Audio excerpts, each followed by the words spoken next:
Israel, it's a crazy country. It's like a junkie. Every few years they go to war. They need their fix. They're lunatics. American Jews don't want to defend that. Yeah, Israel is carrying on in a lunatic fashion. Name me another country in the world. 2003, Israel was the cheerleaders for the war in Iraq.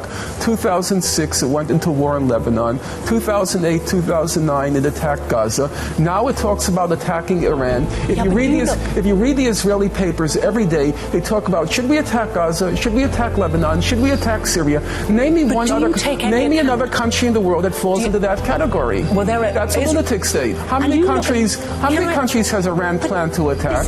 No, let's ask a simple question. How many countries in the last 10 years has Iran attacked? When you look... No, that's a fair question. How many countries in the last 10 years has Iran attacked? When you look at the history of Israel, do you not have some sympathy or understanding, people would ask, as to why they feel threatened and why We're not talking about why they feel threatened. We're talking about a country that every 2 or 3 years goes to war.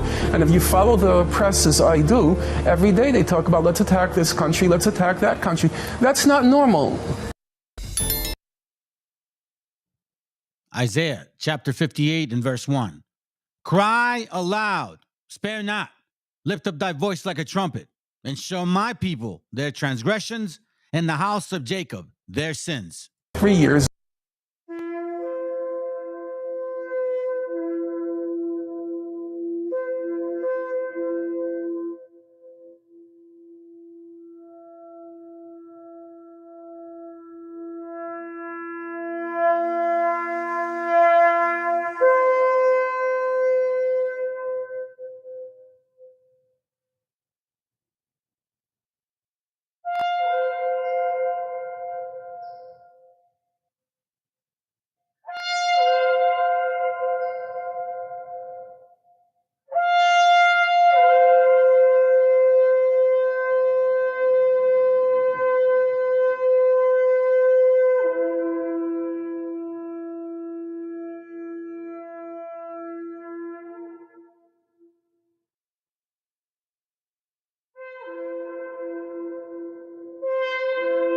Copyright disclaimer.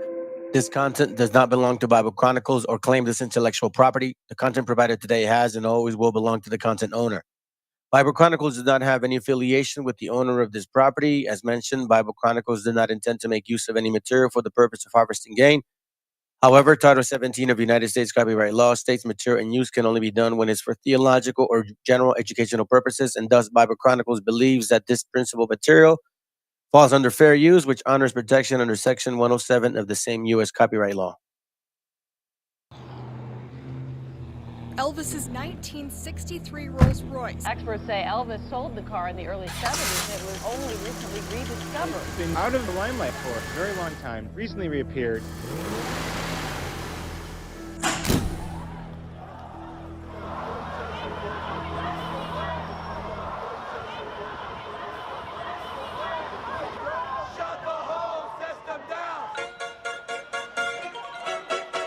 Get up and howl about America and democracy. There is no America. There is no democracy. We no longer live in a world of nations and ideologies. The world is a college of corporations. The world is a business. I have chosen you to preach this event. I spend my day peppering America overseas. Pension for the workers, nigga, please. Embezzlement, etiquette, private settlement. I'm better with Confederate rhetoric from my mansion in Connecticut. Foreclosure, they close out the tenement. I twist words like a speech impediment. I hope you got good credit, bitch. If not, better get a new job with benefits. While I play golf with niggas and get cheddar with. New money buys brand new carrots. My old money bought your great grandparents. You got grills in your mouth, I ain't mad at ya. I own every gold mine in South Africa. Thanks, baby, you made me $1 billion. Plus I own a building for each one of my children's children. That's the shit. Snort coke in the whip, Miss USA sucking my dick. Yeah, what? Fuck the law, cause real jailers for suckers. I go to country club prison, you dumb motherfuckers. I am the 1% fucking bitch. Yeah, you know my CEO corporate steez. Please overthrow governments overseas in a breeze. Politicians in my pockets for a few hundred G's. So if I'm ever in court, my assets are never free. I got a job and a house and a bank account. When I'm out, I doubt that's something you could say. And if not, then a fake death like Kenneth Lay. Make money every day, the world burns on its access. Why y'all struggling to pay taxes? I'm getting my money the fastest. Memos and faxes, shredded up documents, slush funds through the corrupt continents. But they don't want me indicted, cause they don't want my dirty laundry aired when I fight it. Don't get my lawyers excited, cause what good is a law if you can't rewrite it? I got CIA traitors, dictators, so fuck y'all whistleblowers and haters.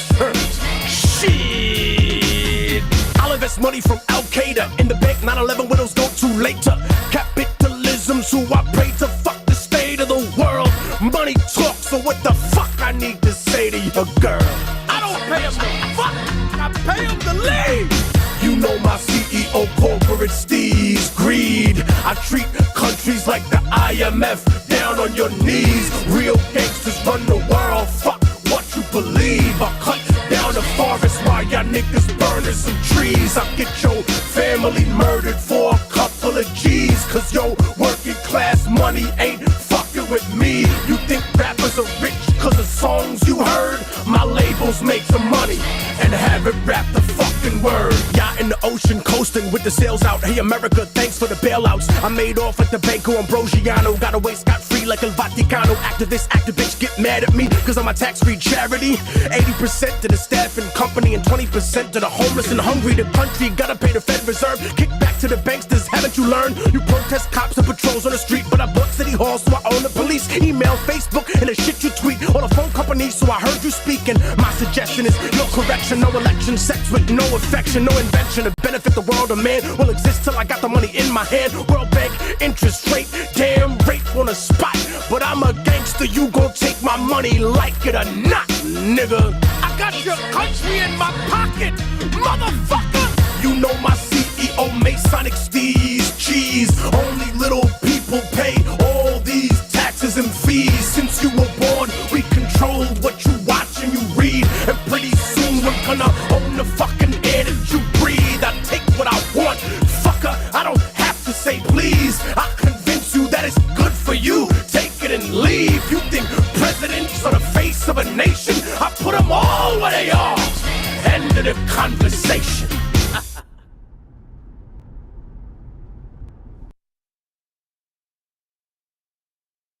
Every man's heart one day beats its final beat.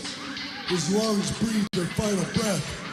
And if what that man did in his life makes the blood pulse through the body of others, it makes them bleed deeper in something than larger than life, then his essence, his spirit will be immortalized. You think you know me? Entering the ring like a heavyweight champion. Legendary king like my name is Fred Hampton. Vision of a sniper, Dino in my fibers. I can see the truth, no Rowdy Piper. Black brown messiah, one-on-one with the colonizer. Ropes on fire, tombstone power driver. Disciples assemble in Mayan symbols deciphered. Sacred prayers delivered, fulfill fate's desires. As the crowd gets louder, feels wild nostalgic. Lift 'em up, gorilla press, fearless as a falcon. Catch the BX live on BBC. That's when I hit 3DTs with DDTs. El Patron without Patron. For sovereignty, we work hustles and cross the border like take on a turnbuckle. Hit 'em with a spear, then a chair. Let 'em chair, administer my finisher, the signature, and it's severe. Yeah. Check it.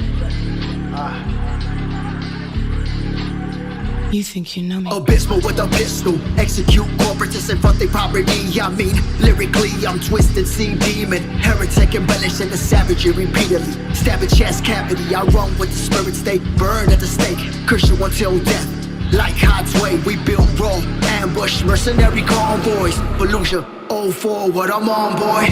Fuck Judge Dredd, leave a judge dead.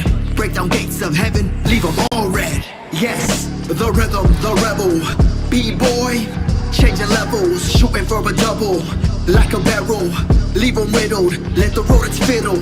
In your vicinity, public enemy smashing. Burn it all down, see what grows from the ashes. Native threat, KF, hell yeah, they don't know what time it is. Yeah, get this shit. You think you know the first infinite earth resistance grew out the 818 with persistence. Grooves to the hate they throw with my mission. Born to flip what they did with theirs. I'm only mad cause I care. I'm only mad cause I know what's out there. And it ain't fair. They grab a mask and a spear. I'm unattached to the fear. Fuck I look like sipping on a colonizer beer. Thanksgiving, Christmas, New Year's. Talking about a virus. Y'all act like you got closed eyelids. And what I find is they don't know what the time is. I'm an ancestor, I am timeless. I look within and the answers I find them. I'm not lost, I know the cost. Robbery is on to me. I'm Undertaker, choke slam the boss. Leave you hung in the ring, I don't give a fuck. And that's what's up, to the day I'm done. Cause no one escape death. Death's got these bookers all around us. And the ancestors are with us. So Hawan, put your feathers on and let them know what's up. You think you know? This is Dance Aztec, our ceremony on the campus by the marigold flowers is where we lead the dances. I'm at war with Anglo-Saxons and our weapons have landed. Pre-Hispanic savage and them Yankees in the ashes. It's revenge for the sanctions that they put on Venezuela. En el Tahuantín suyo, el cóndor vuela. Plumas tied to the blower from a scarlet ibis. My medicine bag carries dreams inside it. Flower making preparation for the day of the dead. The reputation of my nation's what I swore to defend. The promise of death is what the mask represents. The liquor isn't needed to put me at ease. You can't wear my mascara, it belongs to a king. Y'all was taught to love the US, I was raised a little different. I was taught to keep the fucking colonizers to a distance. Them gringo spies wanna know who sent us. You'll have to take my life before you take my feathers. I'm out on bail, the sheriffs try to unmask me. Sister in arms, Frosty, talk to him, hermana. You think you Ain't know? got no papers for you to funnel me into your system. Assimilate my soul to psychological prison. Fuck your religion and all the blood on its hands. Your secret cemeteries where the spirits still dance. They offered money for our heads, put targets on our backs. So we live in the shadows, whispering plans of attack. We withdraw, you react. A gabacho gets slapped. Step back, motherfucker, you don't know me like that. This is my form of decrement of broken social agreements. You baby bloodsucking leeches, pervert political leaders, sinning as hard as the preachers. Only God can judge how your heart full of hate, but your mouth speaking love. I don't need to go to heaven, see I'm calling all your bluff. Maybe we can stop pretending, see my people had enough. Yes, all one love, but you still got a duck. Better watch the way you move before they get you with the Yeah, that's right. Women and freedom fighters too. Navy Jones, you know what the fuck to do. You think you know me? It's Mr. Diamond Moolah with the dirty ruga. Yo soy boricua, still a nigga with a sick medulla. My skin's a sin, the jinx be trying to genocide. A real nigga, and I say that with pride. This is it, boy. The new age revolution fighters get a grip, boy. Shooting in and out the gym, the clips don't miss, boy. I'm moving stealth like a real shooter. Might drop a bomb on a border wall abuser. Unify the people was Private Fred Hampton. Climbing up a ladder, took an axe to my stanchion. Didn't know that I would bounce back deadly fashion. Mask on, stash it, pistol blast and passion. They say you could be anything that you put your mind to, but mind you, since the boat had a mouth full of swan dude. Jaganator coming through like Macho Man and UT. With a Booker T, you cross us wrong, you go 6 feet. Oh shit, is that? Who's that, Rex? Okay, let's go. Yeah, Rex, check these motherfuckers out here. You think you know me? Don't bother Rex, rip your heart from your chest. You want pain? Well then I leave my name carved in your flesh. They say sleep is the father of death. Why would you bother the best? I keep a bag of tools, carpenter vet. I clothesline, so I just slaughter the rest. Dainos and Aztecs, blast text if I send out this mass text. I fight sobriety, mass stress. I'm trying to move the culture forward. Conscious aura, death to who came before us. In blood I paint the forest, then cover my face, absorb it. Feel the torment of my bloodline. Sacrificed, I'm a martyr, free Palestine. And if the media too promotes slander, that's what the media do. Instead of exposing the truth, we get shot and killed, controlled like a zoo. But let nationalists march the Capitol holding the noose. I lace my boots and prepare for the rivalry. The spirit's inside of me, guiding me. Man, they gotta be the God of me. Hey yo, Jag, Brett, I see the play. Building an army of indigenous snipers. Salute to the comrades. Azomali, talk to them. You think you know me? Phonetic aggression, poetic aggressor. My sharpened bone helped me pass through the metal detector. When I die, I hope the flowers in the ghettos connect us. So you'll be lost in the puddle of ancestral nectar. Listen, the mangoes grow in the ground that I walk on. My battle scars now have became my sakya. Carrying my lyrics like I turned to an Oscar. You can meet me somewhere in the middle of Aslan. The Molotov cocktail, we're hating the cop car. Whether you're screaming Omedil or Allahu Akbar. When I'm coming to kill you, believe it will not spar. Whether you hit the right jab or down with the southpaw. Keep going, we live inside a world that's without stars. Clouds fall, the child's tears going all out war. Why you think I keep the mask inside of the house for? What you know about less in the day in the outdoors? Pull up with the mask and I feel like I'm Jack Raw. Manifest destiny. I'm your enemy, your natural enemy. manifest destiny. We are your enemies, your natural enemies.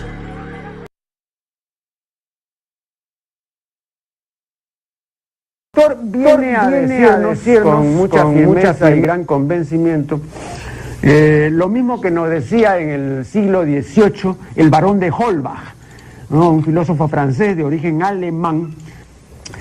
Si nos remontamos al comienzo, entonces hallaremos que la ignorancia y el temor crearon a los dioses.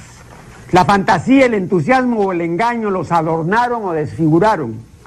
La debilidad les rinde culto, la credulidad los conserva, la costumbre los respeta y la tiranía los apoya para que la ceguera de los hombres sirva a sus propios intereses.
Okay, I think we're doing good so far.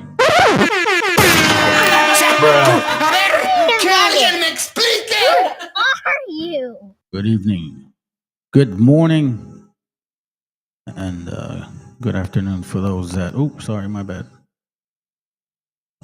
Good evening, good morning, and good afternoon for those from afar.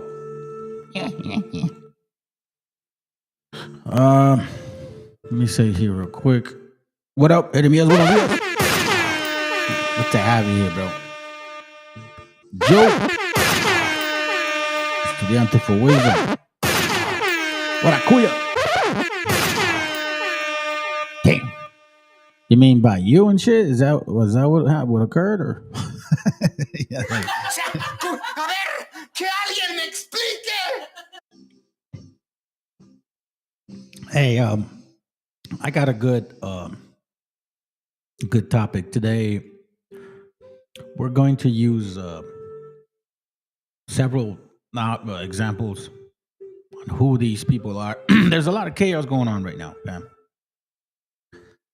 And sometimes I think about doing a vid on something like that, you know, and it's like, there's so much information, man. So, you know, subconsciously, I notice things and I just kind of put notes, keep notes of what I'm seeing. And then eventually, like, after all the junk that I could talk about, because in reality, I read something earlier this week that said if you, it takes a fool for many to watch.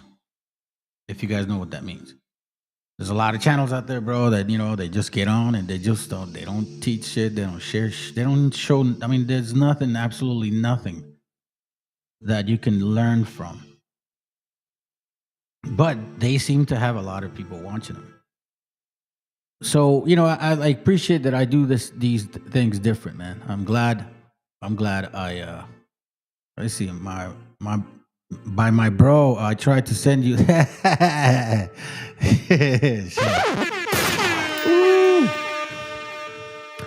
Speaking of which, let's get to the topic. Let's get on it, man. I played like 15 minutes of music. Sometimes I kind of want to get started, but I don't know, bro. Like sometimes I need that music going on. So we're gonna start with this. Well, actually, we're not gonna start with this book, but we're gonna read this after the video that I'm gonna show you. Real quick video. Want to remind you about the spirit of certain people and why things are the way they are. and what is going to occur. Like, seriously, now that we can, I guess, like, for example, these people like to identify people, right? They did a plethora of documents about supposedly who we are or were, right? And they love teaching the Bible, but they never want to talk about who they are in that book. So what I'm going to do is I'm going to show you who they are with several books. And then you decide if I'm right or wrong. I don't think I am. And after this class, I think you guys should fucking take real good notes and write down these books that I'm going to share with you. And, you know, maybe you guys want to get the links, I'll give them to you. But we're going to identify who Edom and Esau is. Or Idumea, who it belongs to, what people come from them. And they are actually showing us themselves today. So without further ado, let's begin with this real quick. It's not coming up. You know what you need? You need a Holy Ghost.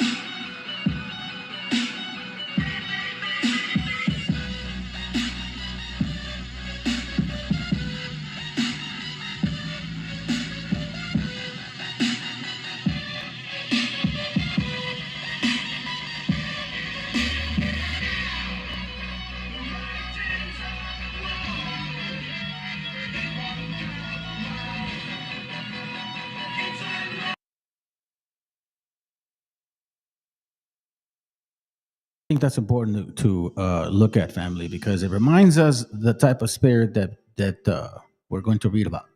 Now, this is a book called A New History of the Holy Bible from the Beginning of the World to the Establishment of Christianity. Yada, yada, yada. Volume 2, Dublin. Don't know what year that is, but I know it's in 18, I think. Okay. Or maybe 1900. I want to pay close attention to a section here. So it's basically given a perspective of the Bible, okay? Or their perspective. So let's just kind of say it like that. I found something in here so interesting that I thought it would be perfect to go along with this class. So here we see on page 132, when I get there, okay, we're going to start, so we're talking about Esau, okay? Esau was now become so sensible, yada, yada, yada, okay? So it's at page 131, starts talking about Esau, Jacob, you know, this particular thing. So now, here's where it gets like a perspective from someone else. Almost as if Esau, yeah, he knows who he is. Almost as if Esau was not at fault, that the bad man in this particular situation was Jacob. Okay, so I'm not going to read the whole thing. I'm going to read like a paragraph or two, because I just think that it really tells us exactly, based on their current worshiping style, effect towards this deity that they dress up to be as someone else. I can see now why. They even say it in their movies. And this past week and a half with that situation, that dude getting shot, they said something that caught my ear. And I'm going to show you. But let's begin. Page 132, it says, 132, that's right. The objection, okay, of the promises that God made, excuse me, unto the patriarchs, all right? So Jacob and Esau. None is so frequently repeated as that of the plenteous issue. And yet, if we look at the history, we shall find that no men's wives were so frequently barren as theirs. Sarah had surpassed the ordinary terms of conception about 30 years. Rebecca had been married almost 20. Rachel full as long before any of them had a child. And yet God all along promised their husbands an innumerable offspring, which, excuse me, can hardly be accounted for. unless we suppose that barrenness and fruitfulness are compatible, and that and that too close up the wife's womb is readiness, way to make man seat like the stars of heaven for the multitude. So here he's basically saying, supposedly he was promised sand of the sea, whatever, all this and that. But it's like the mother barren kids couldn't, they really didn't have women that had a lot of seeds. All right, that's what he's saying. So now check this out. But after all these large promises, Isaac, we read, had 2 sons. And yet, what is more surprising is the divine conduct. You see, and yet, what is more surprising is the divine conduct. The younger of these was not only preferred before the elder, quite contrary to the established right of primogeniture, meaning firstborn. Like if you're the firstborn, you have the right. It says, but as the scriptures express it, God loved Jacob and hated Esau, even when the children being yet unborn had neither done good nor evil, which is a manifest instance of God's partiality and no small argument for the doctrine of predestination. So he's not arguing about that. All right, let me continue.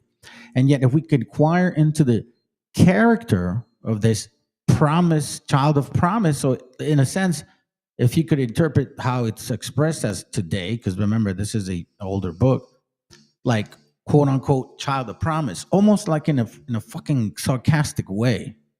Like, you're a child of promise, Like, yeah, really. As he is called, we shall find that his behavior did hardly deserve so particular favor.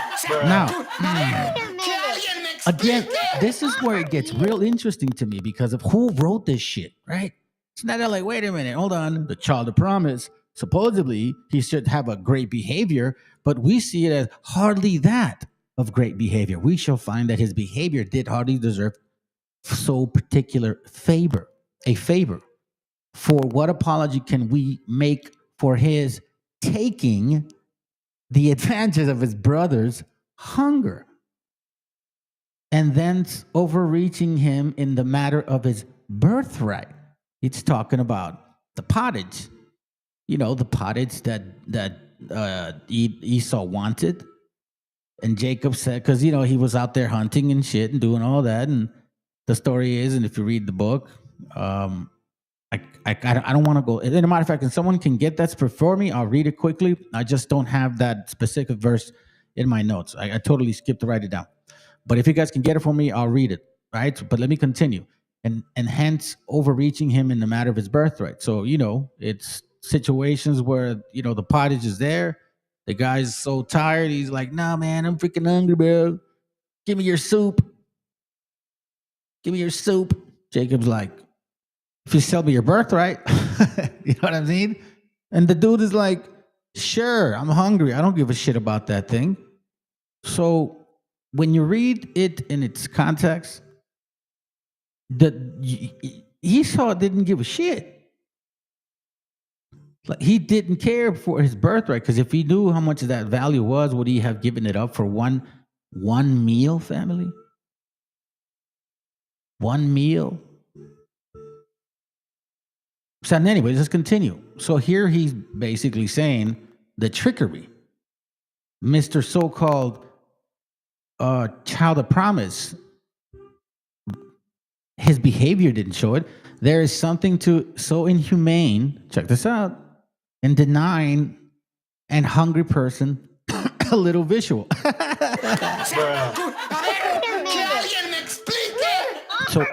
So we see this book here, it's starting to defend Esau. Like, pobrecito que se le hicieron pendejo, güey. O sea, no quería vender su primer derecho. Es que Jacob abusó de su desesperación como humano para comer. Come on, bro. Gotcha, bitch. Come on, bro. Come on. But let's continue. Something so crafty and designing in bringing an eager appetite under the obligation of an oath, that Jacob seems to have acted the mere sharper in this whole affair, nor can Esau supine negligence in giving up the privilege. You see this? Sharper in this, obligation of the oath, that Jacob seems to have acted some more sharper in this whole affair. Nor can Esau supine negligence in giving up the privilege be reputed near so culpable as the other covetous, unlawful method of obtaining it. You see this unlawful method. So if let's play devil's advocate here, so to speak. If I'm Esau, right? Or who would better be the defender to give this perspective other than this man's seed? Because only if you see that perspective, you would actually not only write about it, you would execute on that and act on that in everything that you do. And constantly remind people of your so-called promise.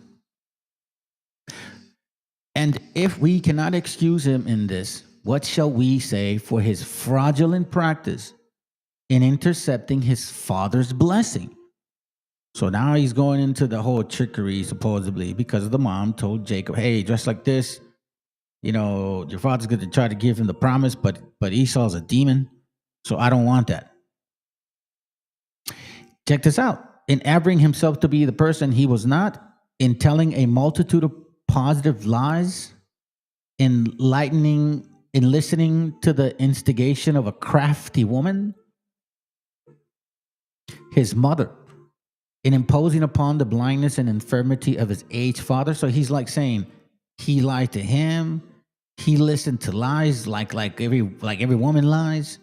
He lied even more. He acted like someone else. He stole somebody's blessing. You see what we're looking at? Do you see what we're reading? Yo, it's true.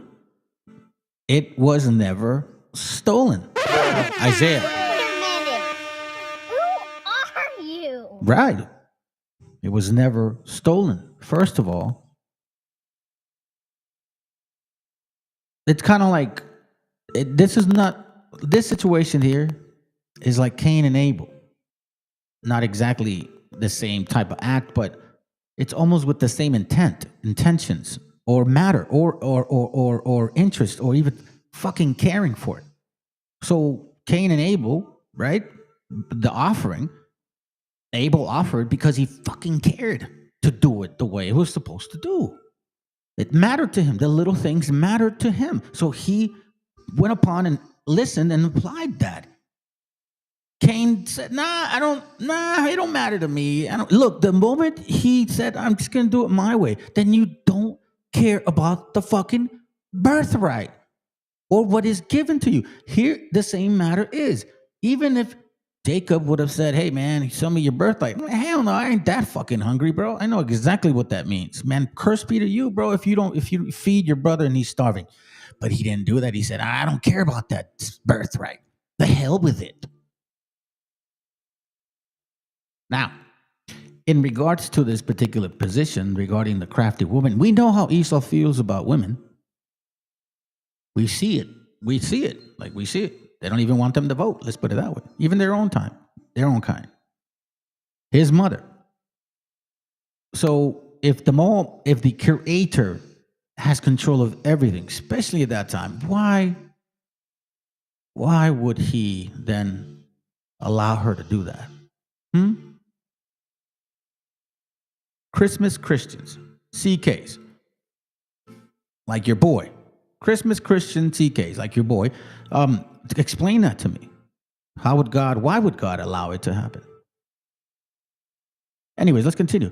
It's in imposing upon the blindness and infirmity of his aged father, and making even God himself a party to the in making even God himself a party to the fraud. Like, what do you mean? So, like, God, are you saying this kid here has more power than God himself? For so he confidently tells his father, the Lord thy God had brought these Venetian to me.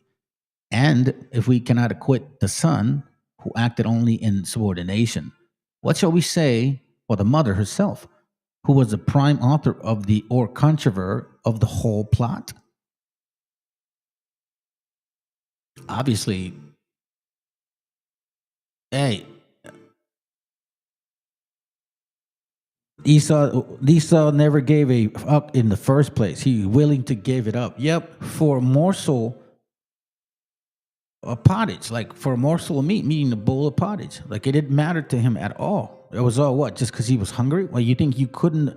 Were you starving for years? No, bro. You went out there and you were just hungry, and you didn't. I don't know. I guess you didn't want to cook and wait, and you just said, "Yeah, shit. I don't care. It don't matter to me. It don't matter to me. Like it don't matter to me."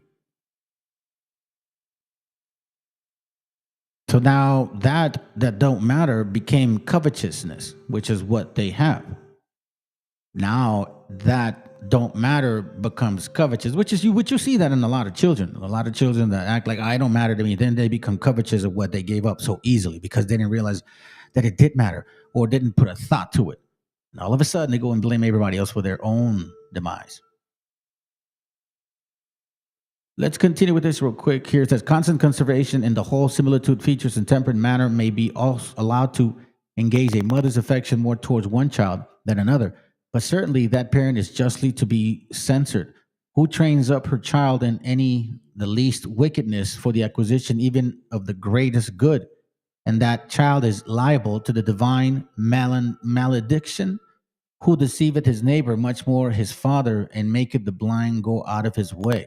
So here they're using scripture to prove, okay, it's a point. So as we can see, Esau's not happy.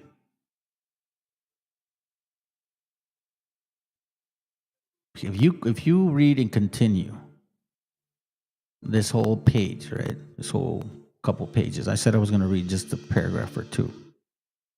Because at least we get to see that now there are saying the objection. That's why words matter. Objection. So let me show you something real quick here. I thought this was interesting. I had done a class on this. Lastly, okay, so check this out. Somebody did this. This is AI, right? So that's not what he looked like. He was in a suit and shit. But they AI'd this and put them as Vikings.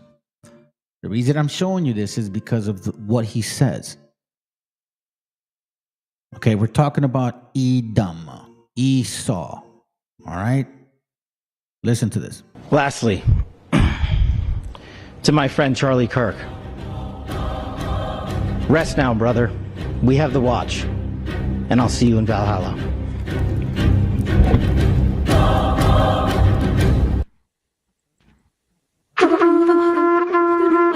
Lastly, so me personally, man, I don't know. I know this shit. And I always tried to put the puzzle together as what exactly am I looking at? So here we see this FBI director. I've never heard anybody say that like at this political level, man. You know what I'm saying? But he said, see you in Valhalla. Now, this is from a movie called The 13th Warrior. I've shared, and see the reason why I kind of like I'm trying to share different angles and because eventually they all come together. You know what I'm saying? Like if you go back into my feed from 2 years ago, I talked about this shit. 2.5 years ago, I talked about similar stuff. A year and a half ago, I talked about similar stuff, different angles, all coming together. When you're watching the show, it's just like, wow, the pieces of the puzzle te empiezan a enseñar lo que estás viendo claro, right? So listen to this real quick. Just like the other guy said, Valhalla. This is at the end of the movie. And it's not necessarily the movie scenes, they just change them, but let me kind of go to this point right here. Okay, here it goes.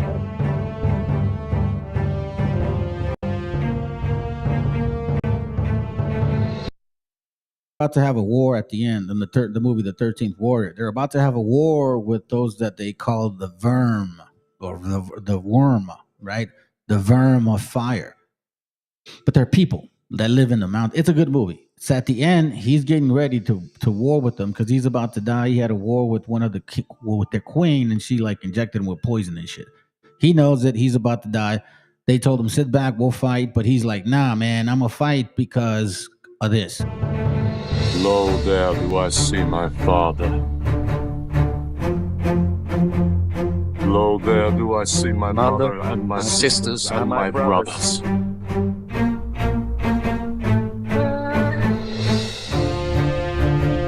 Lo, there do I see the line of my people. Okay, so here, as you can see, they're getting ready for war. They're getting ready for war. And they're saying that, you know, lo, I see my brother, my sister, my brother, the line of my people, blah, blah, blah, blah, who are where? Listen to this. Back to the beginning. Lo, they do call to me. They bid me take my place among them.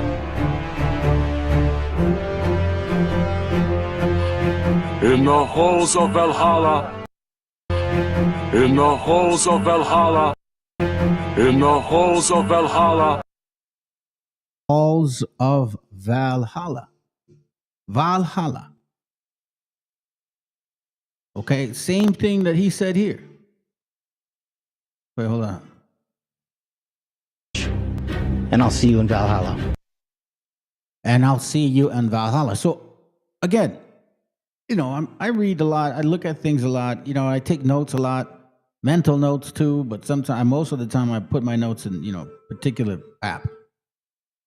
And my timeline, I'll look for things and it puts me back and forth, different dates.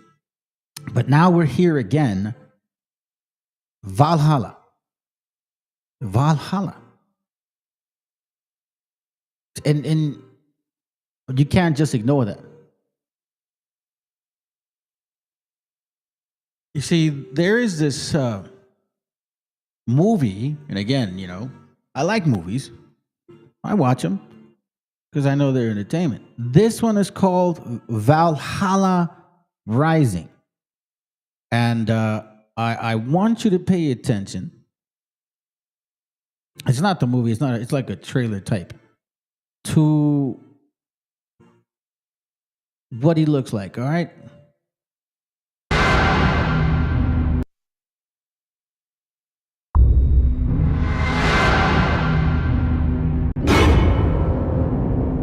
Driven by hate.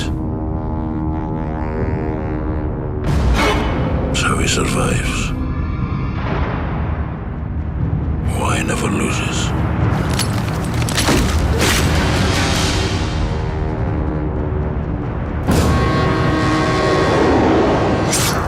Now you've got your freedom. What do you plan to do with it? I could use a good fighter like you. We're God's own soldiers, warrior. Heading for Jerusalem to reconquer the Holy Land. See that? So this movie called Valhalla Rising is saying they're going back to conquer what belonged to them, the promise. Now, why do I go back into this picture here? Because this picture here, this face right here, is,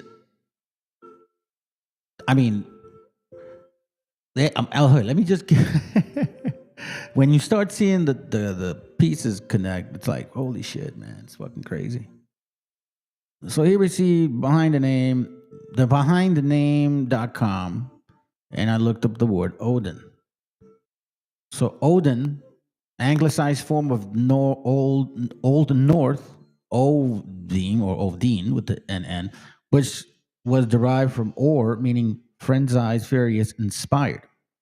It ultimately developed to Proto-Germanic Wodanaz. Remember that? Woodan, stuff like that. The name appears as Wudan in Anglo-Saxon sources. So the reason I'm sharing this person's name, okay, it's an Anglo-Saxon individual story, some type of, lineage, several royal lineages in the Anglo-Saxon Chronicle, and in the forms such as Wotan, Wontan, or Wooden in continental Europe, though it is best known from North sources, North mythology. It belongs to them. So, see, you know what I'm saying? You see that right there? Look, I'm telling you, they know who this guy is. So here's the interesting part. Here, depiction of Odin from 8th century Icelandic manuscript. And what the fuck does Odin look like? Odin has one eye. Okay? So now that I read to you a little bit about who Odin is, let's look at Odin in the one-eye Odin. Odin's quest, this is from north-mythology.org. Why Odin is one-eyed. One-eyed? One-eyed.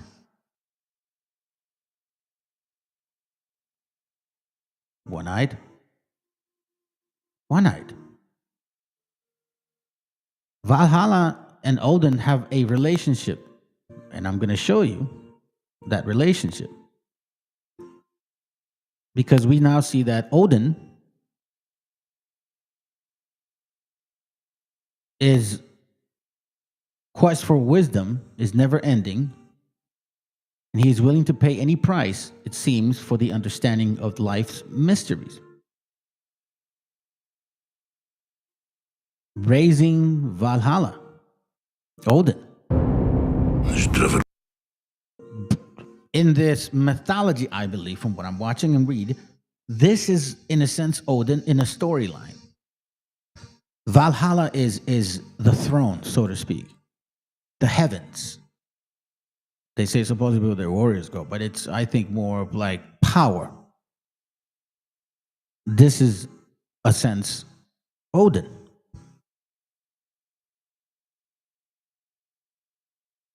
By 8. That's how he survives. Why never loses?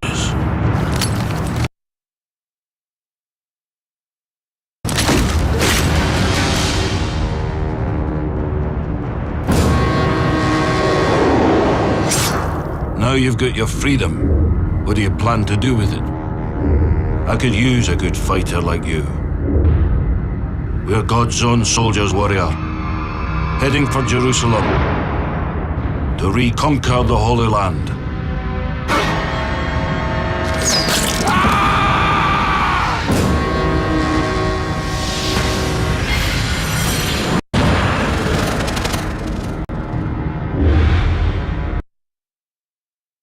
It's constant. Now, this is where it even gets more interesting, okay? Because in case you guys don't know, this whole mythology, these Avenger movies and all that shit, and that is kind of related to this particular thing too. Thor had one eye. Yes, the character Thor loses an eye in Marvel Cinematic Universe films. See?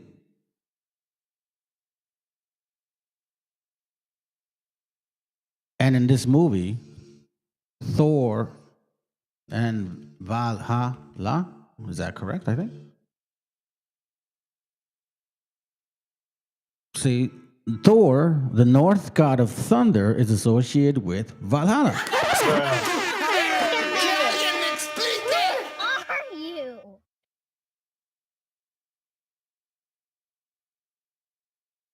What I'm trying to show you is step-by-step connections as to who these people are. So it won't be a surprise to you as to why they take certain actions. On other occasions, we venture to Mimir's well which is surely none other than the well of Erd. We see here again, when Odin arrived, he asked Mimir for a drink, yada, yada, yada. Odin is constantly being mentioned here. And again, this is an individual or an entity or some type of, just what for now we'll say it that way. From the north, from these people here, from who we call Caucasians. This is their history. This is their so-called royal lineage. The fact that Odin specifically sacrificed an eye is surely significant. In all ages, the eye has been seen as a poetic symbol for the perception in general. We do see one eye on their dollar. Consider the astonishing numbers of expressions, both in every usage and in the work of the great chronicle poets that use visions as a metaphor for perceiving and understanding something. Given that Odin's eye was sacrificed in order to obtain an enhanced perception, it seems highly likely that his pledge of an eye symbolizes trading one method of perception for another.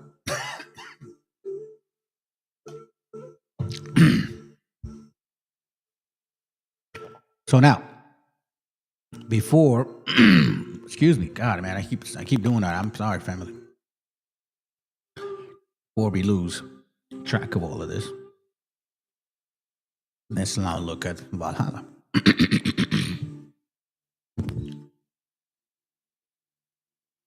Valhalla, Norse mythology again.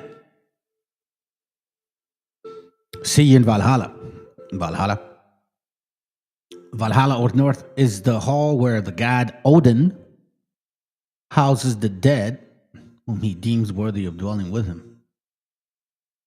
So now we see Valhalla is against the house of Odin. So who is this Odin? According to the Old Norse poem, the Song of the Hooded One, the roof of the gold bright Valhalla is made of shields and has spears for its rafters. Here we see the dead who reside in Valhalla, the Einherjar, live a life that would have been the envy of any Viking warrior. All day long, they fight one another, doing countless valorous deeds along the way. But every evening, all their wounds are healed and they are restored to full health. They surely work up quite an appetite from all those battles, and their dinners don't disappoint. Their meat comes from the boar. Oh, this is crazy. Some that unknown, meaning unknown, who comes back to life every time he is slaughtered and butchered. For they have mead that comes from the udder of the goat, hedrum, whose meaning is unknown. They thereby enjoy endless supply of their exceptionally fine food and drink. They are waited on by beautiful Valkyries.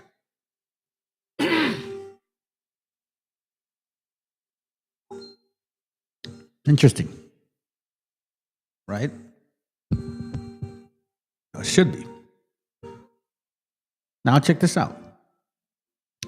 The only Norse source that provides a direct statement about how people gain entrance to Valhalla is Proso Edda of Snorri Sturluson, a 13th century Icelandic scholar.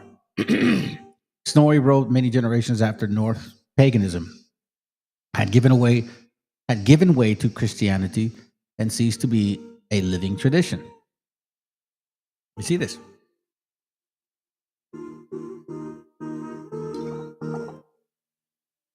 Damn, man. My throat started hurting on the door. Pinches diablos, güey. No quieren que hable de esto.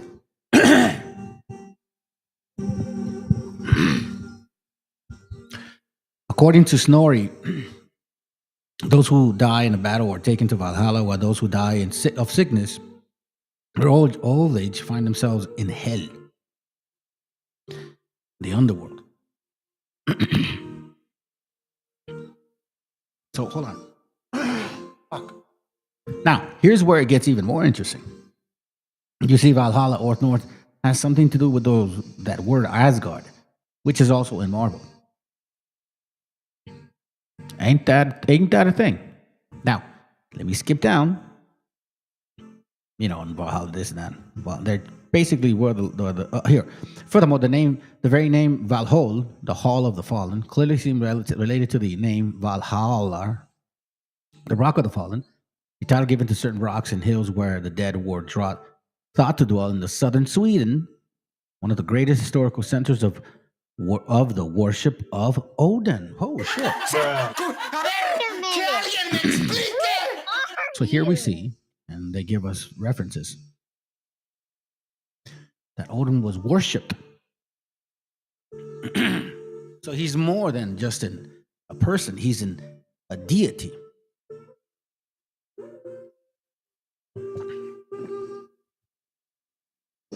He is a god to them, right? The Viking spirit, Odin. I find that very interesting. This is from a link called mythopedia.com. Check this out. Mentions black magic, the posse of skulls. Here, so I don't lose you, we see Thor. Right? But then we start seeing this.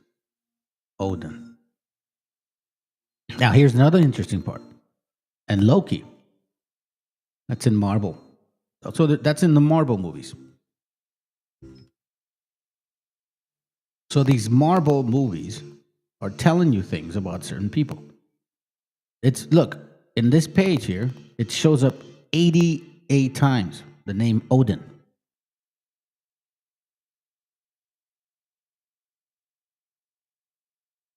And at evening, when it was time for drinking, Odin had swords brought into the hall so bright that light radiated from them.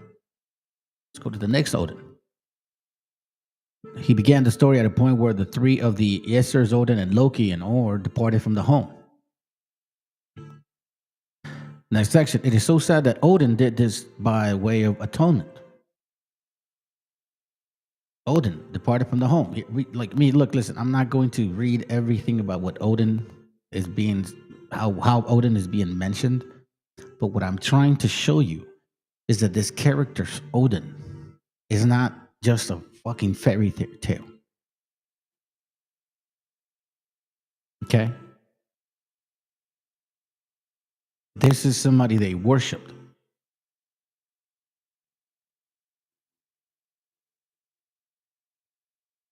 It's not just like, you know. Here, let me show you something.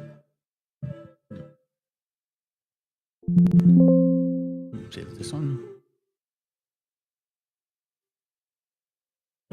One second. What the hell?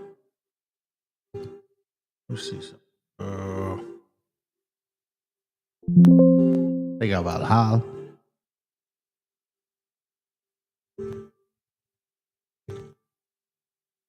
Augustus Caesar. Why is gold called one of the Odin's sons? So we here just Danish stories here, northern lands. So we're seeing a lot of northerners involved with this character named Odin.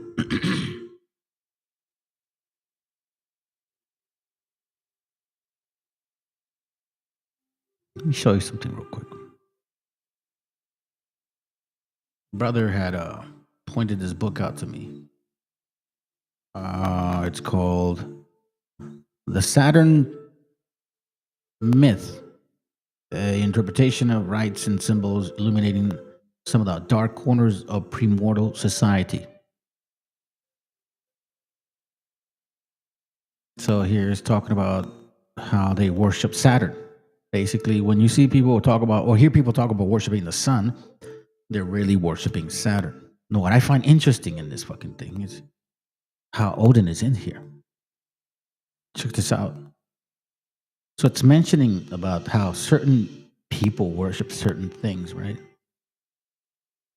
It says here, Northern Europe, during the Peace of Frodi, a mythical Danish king, no man injured another, and a magical mill ground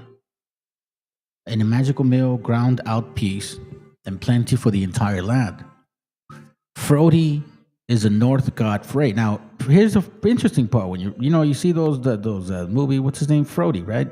The Lord of the Rings. Now you see all these North mythology stories and shit. Frodi is a North god Frey, friend of the temples and religious rites, the generous Lord under whom peace and fruitlessness abound. Both the Lord of the Swedes and God of the world. Now, keep in mind that you identified people based on their worshiping and who they worship.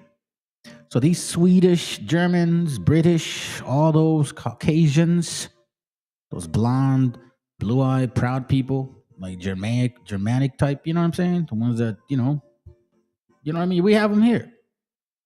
They believe they're from the North. This is your people. So you shouldn't be offended. In the footsteps of the Scandinavian Odin, the creator, well-being, peace, and good seasons followed. The legends style him the first king.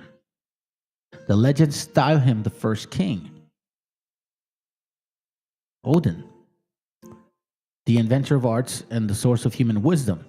But the age of Frey dissolved in flames, just as Odin and his prosperous kingdom crashing down.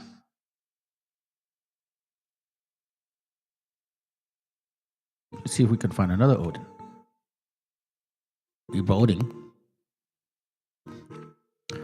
Further down, we have here the god Tammuz sits within the tombs of Tiamat, the mother of the hollow, mother womb, is the epithet of the Sumerian goddess Gula, while Ishtar means womb.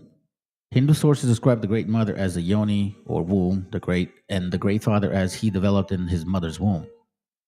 Now, in the bottom part says, similar, the North Odin is the dweller of Frigg's bosom.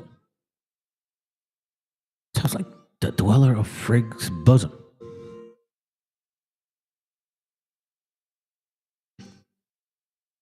In Orphic doctrine, the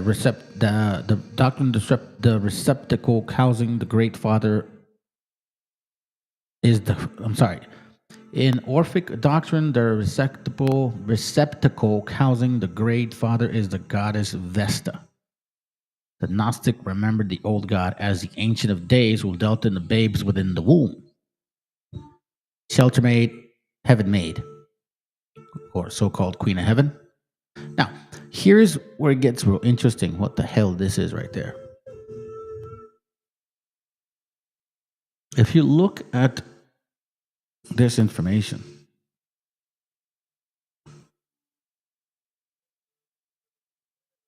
it's hold on, is it this one? Give me a second. I don't think I got the link down, man. I apologize if I don't have the link down here correctly, because I wrote that shit down. I wrote it down. Matter of fact, we'll do something better. Copy. Boom.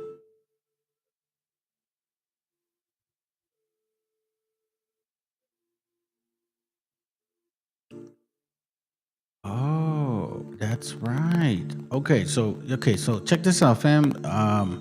I had showed you this link before. This one, right? And it's actually in there. All right, let me find it.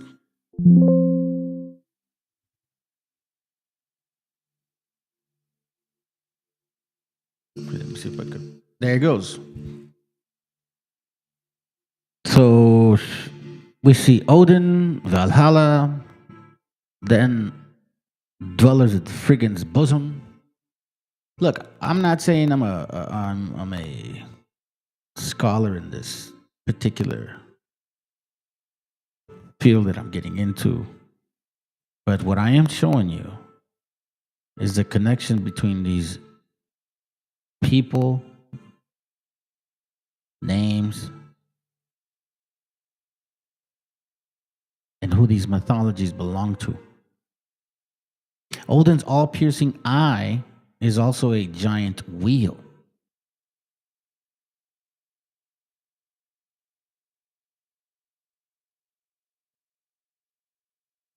See? When you see a dollar bill, what do you see on top of that pyramid? When you see a dollar bill, what do you see on top of that pyramid? You see a fucking eye.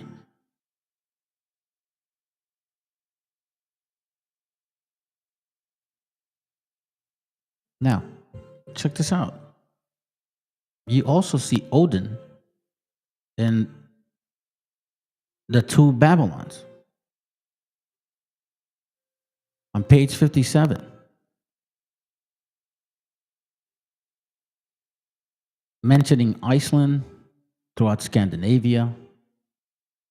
Mentions Loki, the spirit of evil, was slain. His father Odin learned a terrible secret from the book of the Destiny. It says, having conjured one of the Valors from her infertile abode. All the gods trembled at the knowledge of this event. Then Frigga, the wife of Odin, called on every object, animate and inanimate. See, so again, it says, now this obviously contains an enigma. Let the language in which the religion of Odin was originally delivered. The Chaldee he brought to bear upon it, and the enigma is solved at once. So now he's going into Chaldee and stuff like that. It mentions it in this book 20 freaking times.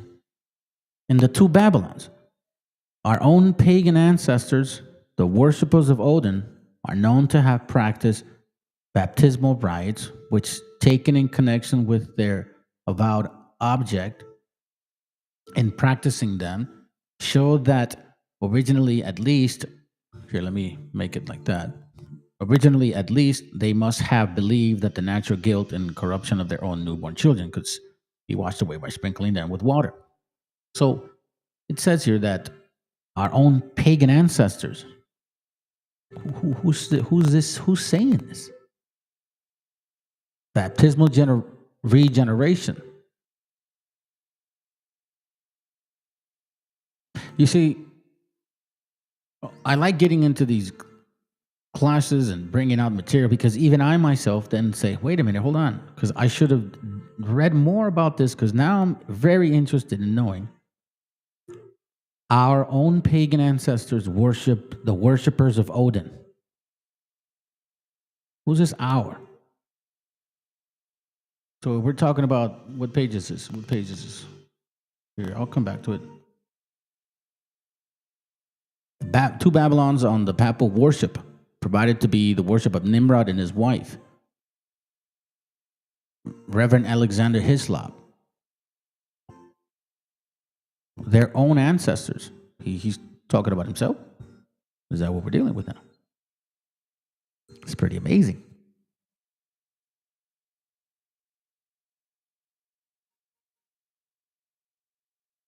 This is all North mythology. People that believe they're Caucasians, European, that bloodline, right? Anglo-Saxons, all of those, all of you guys. It says that your own pagan ancestors were the worshippers of Odin.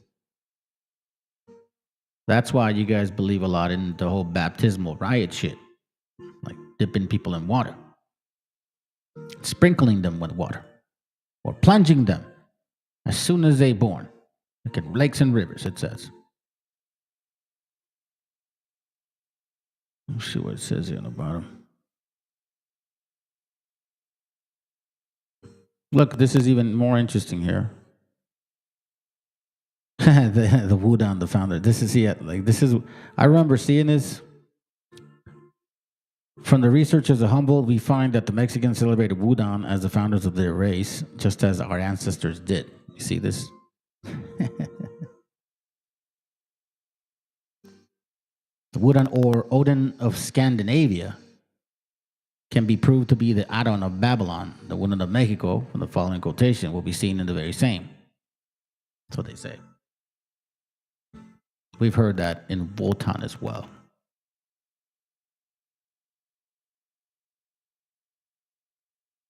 It says here, the patron saints of the 40 days reign was just Tammuz or Odin, who was worshipped among our ancestors as the incarnation of Noah. Let me read this here. The facts stated above cast a very singular light on well-known superstitions among ourselves. Everybody has heard of Saint Swithin's Day, on which if it rained, the current belief is that it will rain in uninterpreted successions for 6 weeks. And who or what was Saint Swithin that day, that his day should be connected with 40 days uninterrupted? With 40 uninterrupted days, uninterrupted rains? For 6 weeks, it's just a round number of weeks equivalent to 40 days. It is evident in this first place that he was no Christian saint, though an archbishop of Canterbury in the 10th century is said to have been called by his name. The patron saint says of 40 days, the patron saint of 40 days reign was just Tammuz or Odin, who was worshipped among our ancestors as the incarnation of Noah, in whose time it rained 40 days and 40 nights without intermission. Tammuz and Saint Swithin then must have been one in the same. Damn. Yeah. I think that's why they have a character up there that oh man. I remember seeing like a Capricorn with one eye, dude. I don't know exactly when, but I remember in my memory of seeing that shit. What up? Worship only the Father, the Son commanded. How you doing, bro? Let me continue reading here. Let's see. But so we're reading that Tammuz and Saint Swithin must have been one and the same. See, the Anglo-Saxons. I'm gonna read about them. When they received that name, in the very same way as they made Odin into wooden.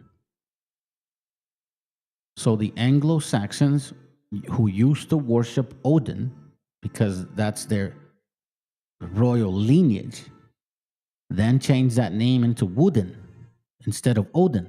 So Woden would naturally change Sintin into Swithin.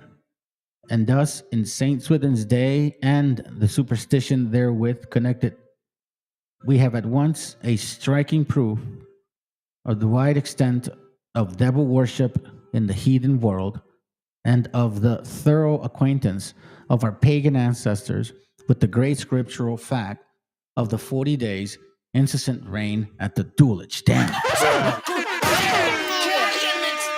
So here is a matter of fact connected that we have at once a striking proof of the wide extent of devil worship in the heathen world.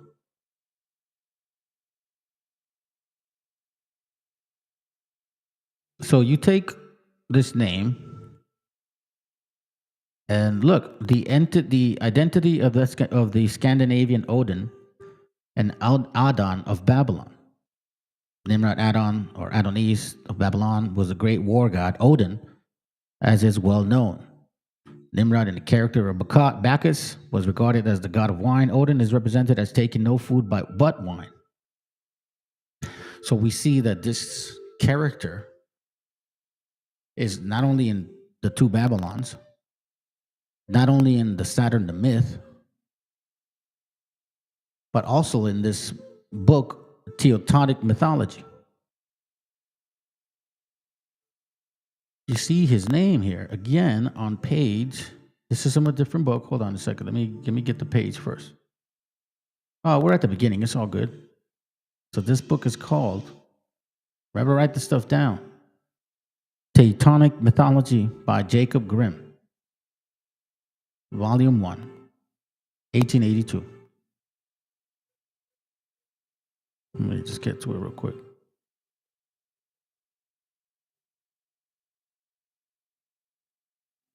It says here, Wudan Odin. The highest, the supreme divinity, universally honored as we have a right to assume among all Teutonic races, would in the Gothic dialect have been called Wodan. He was called OHG, Wutan, a word which also appears though rarely as the name of man.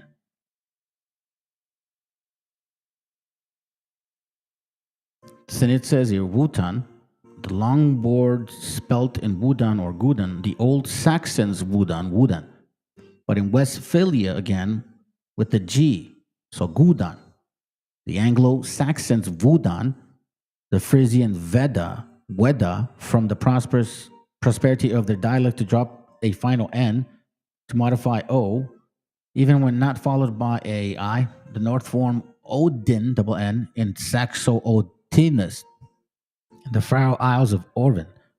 So we see now that this name really is connecting with Upper Germany, Romaic dialect as well, Romans, Germans, British, all of you Anglo majority Saxons, Visigoths, all of you guys, all of you North people, Europeans specifically, who consider yourselves Caucasians, whether blonde, whatever, or brown hair, but you still consider yourselves Caucasian.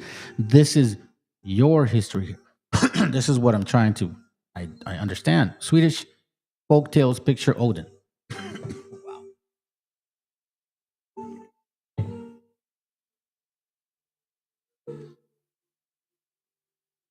Again, I did say I was going to show you guys a lot of different books, not sticking to one specifically. This is on, and I'm not showing pages because you guys know what I'm doing. I'm searching words right now. Page 148. You can see at the bottom, they're said to have been found lately in Denmark and in Sweden, representation of Odin, which, if some rather strange report are well founded, ought to be made known without delay. See this? So up in those regions, there was something called Odin, standing with two ravens in his shoulder and two wolves at his feet. Gold coins also were discovered near the village of Gamanga in Iceland, one of which represents Odin with the ravens. So again, I'm not trying to get deep into specific books. I'm trying to point out a word. And who does this word belong to?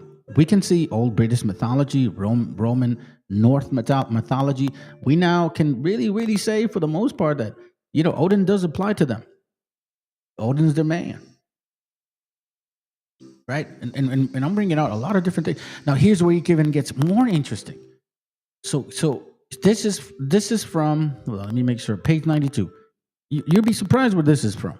I've showed you guys this book, and we're not even a quarter into this book. We're not even 10% into this book. But in many classes, I've showed you guys different things. A new and revised edition of the Encyclopedia of Freemasonry, in its kindred science, comprising the whole range of arts. So I've showed you guys Volume 1, 1914, right? And this covers a lot of different things here. But what I find so funny is that Odin's there. Odin's there. And look how it's represented. So Freemasons, even Freemasons know who this guy is. Baldur or Baldur, the ancient Scandinavian or older German divinity. See this right here? Yes, sir. The Isles of the Gentiles. Frank Celts, Britain was Anglo. Yeah, exactly. That's exact. Thank you, brother. Basically, then. It says here, the hero of one of the most beautiful and interesting of the myth of Edda, the second son of Odin and Frigga. Did they mention Loki? The spirit of evil. Then they mention mistletoes. Not that it has anything to do with this class, but what are you doing? Okay, here it goes. Thought it was messing with me. But we see here just, this name shows up in this book 6 times. And again, this is a Freemasonry book. It gives you certain information, like definitions of certain words. But we keep seeing Odin, Thor, Denmark, like Europe. We keep seeing those names always coming frequently seeing them together. The image of Odin, Thor, and Frey. You guys get the picture. Now, here's where I want to take a different avenue. So we see here, now that we know who Odin is, here they're going to spell it different. You're not going to see Odin. You're going to see Woden. Okay?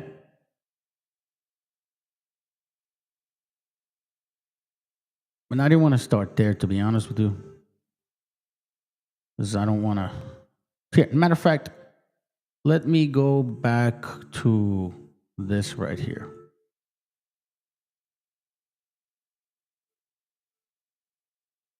Check this out. I'm going to read this first on the bottom, and then I'm going to go up, because I think we've seen enough of Odin and Woden. Or actually, you know what? No. It's on page 3. Let me just stick here. I don't want to lose y'all. And then, the spirits are really acting up right now, man. They're starting to mess with me a bit. My computer doesn't act this dumb.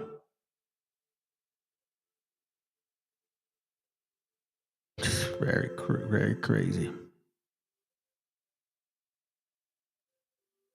Hold on. Let me see something.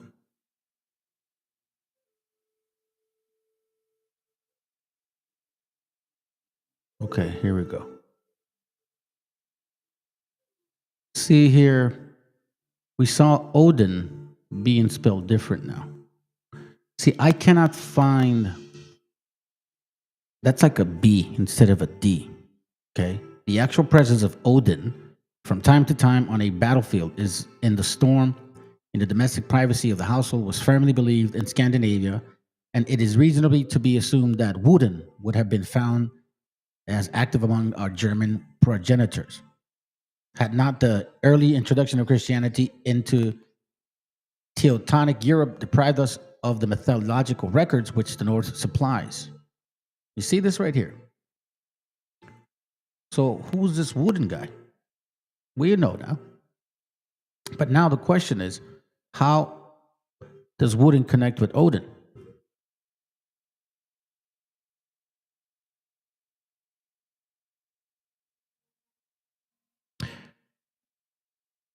I wish this wasn't this. Oh, man, I'm going to have to close some of this shit because it's really messing with me now. At least I showed you guys these books. Those books really matter.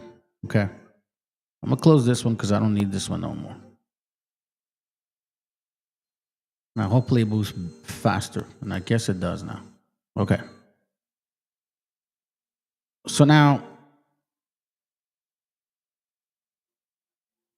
hold on, Eric.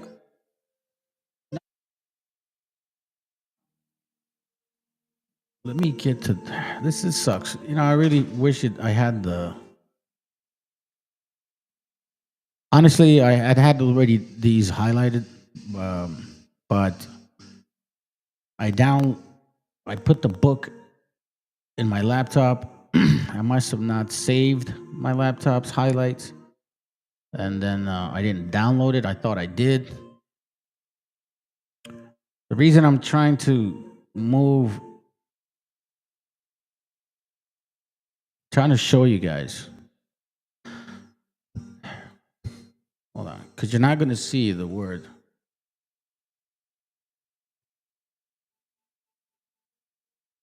Okay, maybe it'll work that way. Here on the bottom, this is on page 336.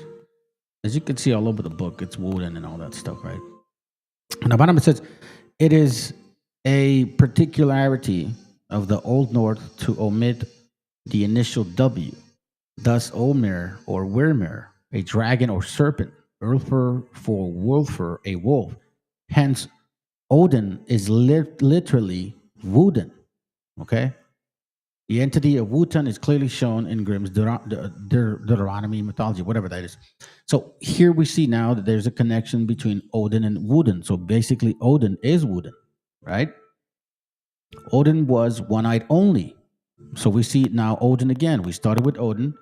Now we're back at Woden. And now I'm going to show you something so interesting because it's going to bring us back to Edom and all that shit. Okay? Let me see if it takes me to where I need to go. Because now it's trying to act funny on me. I'm not saying I have a cheap computer, but I don't have the greatest one either. Could be better.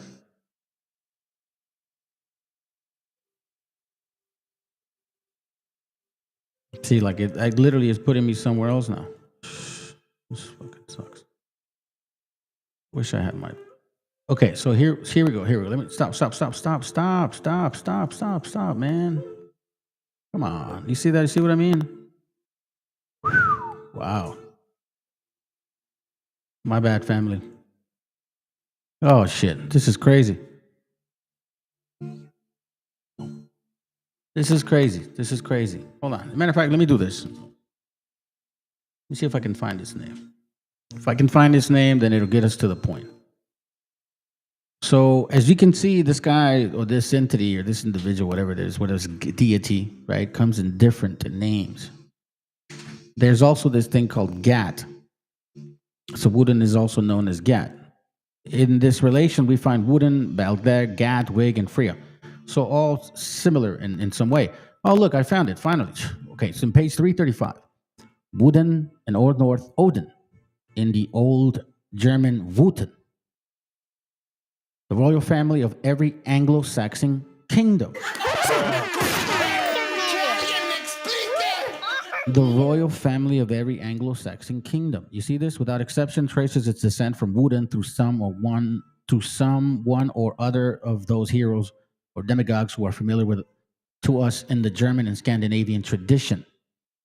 So Odin is the royal family of the Anglo-Saxons. Okay? So now we're getting somewhere. Okay, good. Now, this Woden guy here is also known as Gat. And we're going to get to it quickly because here it goes. 370. Gat in Old North, Gautor in Old German, cause. Now, that right there is important. Gat in Old North, God. So we have Odin, Woden, related all to Valhalla, right? Now it says your cause, in Old German, cause. A cursory allusion has already been made to Gat, probably only another form of Woden, since in the mythology of the North, Odin is Gautor, you see? So Odin, the one eye, that's from Valhalla Rising, is also known as Gatur or Gatar, however you pronounce it. Gat in the Old North is also known as Kaz, another form of, Gat. Gat is another form of Wodan. Odin is another form of Gatur. But certainly the eponymies of the Gatas, that tribe of whom Beowulf was the champion and afterwards the king. So the movie Beowulf, watch it. You'll get to see a little bit of what they're saying. See the Angle Gat, the Wuxel Gat, the Sigsa Gat, right? So at one point, you guys were actually not Anglo-Saxons, which occurs in another Anglo-Saxon genealogies are identical with him. So Gad is identical with the Anglo-Saxon genealogy. So who the fuck is this Gad? But we do now know that it's also known as Kaz. So see, here's where things take a turn. Because I do like to take some turns. And this is where it gets extremely, extremely interesting. Because if you go back to, hold on a second. We've heard of, I should say, a lot of us have heard of Josephus, right? Okay. Josephus can officially confirm to us who these Edomites or sons of Esau worshipped. If you're not familiar with Josephus, in the page 470, the Antiquities of the Jews. Okay. Josephus writes something interesting about the Idumeans, who we know as Edom. So Edom, Odin, Edom. Edom, Odin, Wooden, Gatar, Wotan, Esau. Now, it also is known as Kaz, right? Odin is known as Kaz. And here we see on page 470, it says this. Blew my mind. This is Josephus, by the way. Costoboris was an Idumean by birth, and one of the principal dignity among them, and whose ancestors had been priests to the Kaz, whom the Idumeans had formerly esteemed as a god. So before proselyting themselves, not prostituting, proselyting themselves, they used to worship this god called Kaz, Gat, Old German for Odin, Wooden. Now, here's the interesting part about this Kaz character.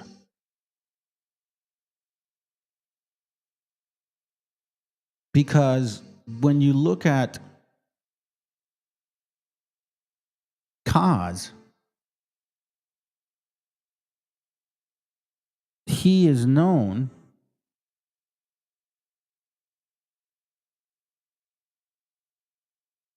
Kaz God, unrevealing the mysteries of the Edomite. So the Edomite deity Kaz, worshipped by the ancient Edomites, holds an intriguing connection to the Hebrew God. Despite the mention of Edomites in the Bible, Kaz is curiously absent. So we see here that the Edomites depicted Kaz as a patron god. Do you now start seeing the connections here? Odin, right? So now, if we read or write Kaz, but in this way, deity of who? Kaz, also known as Quaz, was the national god of the Edomites, associated with archery, and weather. Supposedly considerable to that. Now, I know you guys never heard of that shit. Because now we know. Now we have a very good idea of what this is. Kaz.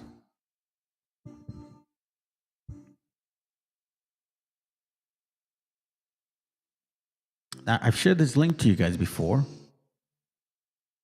And it says that Odin, Edomites moved supposedly to the 10 tribes, some shit like that, right? Then it says interesting here, because now here's where I beg to question a lot. When you look at Esau became known as Isus. Esau, Edom, Idumea, Kaz, later on became to be the deity of the Edomites, which means Germanic, European, Anglo-Saxons. This is your bloodline. You guys are mostly of this Edomite lineage.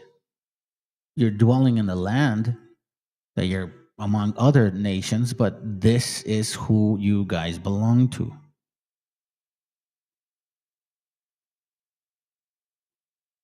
Jesus, Jesus. Jesus is also found on an inscription in Algeria where it was translated to Celtic merchant or mercenaries.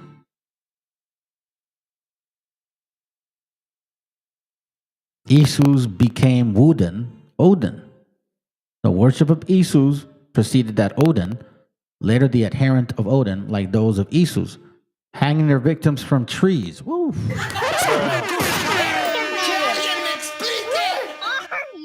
Would it be fair to say that Edom is fuck? Odin in mythology had hanged himself in a tree to gain wisdom. That's why they worship Christmas. He has sacrificed himself to himself. The name Odin derives from Edom. The name Edom was rendered Odin. The very name Odin was derived from a word root connotating brown or red, as in English word done. This name was also found as Wotan among Anglo-Saxons and Scandinavians. The German Odin was different and not necessarily the same Odin as Scandinavia and England. Odin in Germany was known as the wild hunter, like in Genesis 25:27. Esau also had been a hunter. Another name for Odin was Kaz, the national god of the Idumeans of Edom, southeast of Judah, was also known as Kaz or Kaz, like chaos. This may be a dialectical version of Esau. We thus find both Esau and Odin being named Kaz. Odin being a hunter like Esau, Odin being derived from Isus, the name Odin meaning Edom, Isus coming from Esau.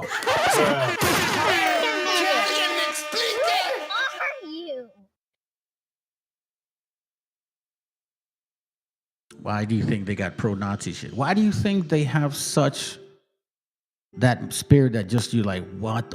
Yeah, man. In other words, Jung identified the Germans with Edom. So Carl Jung,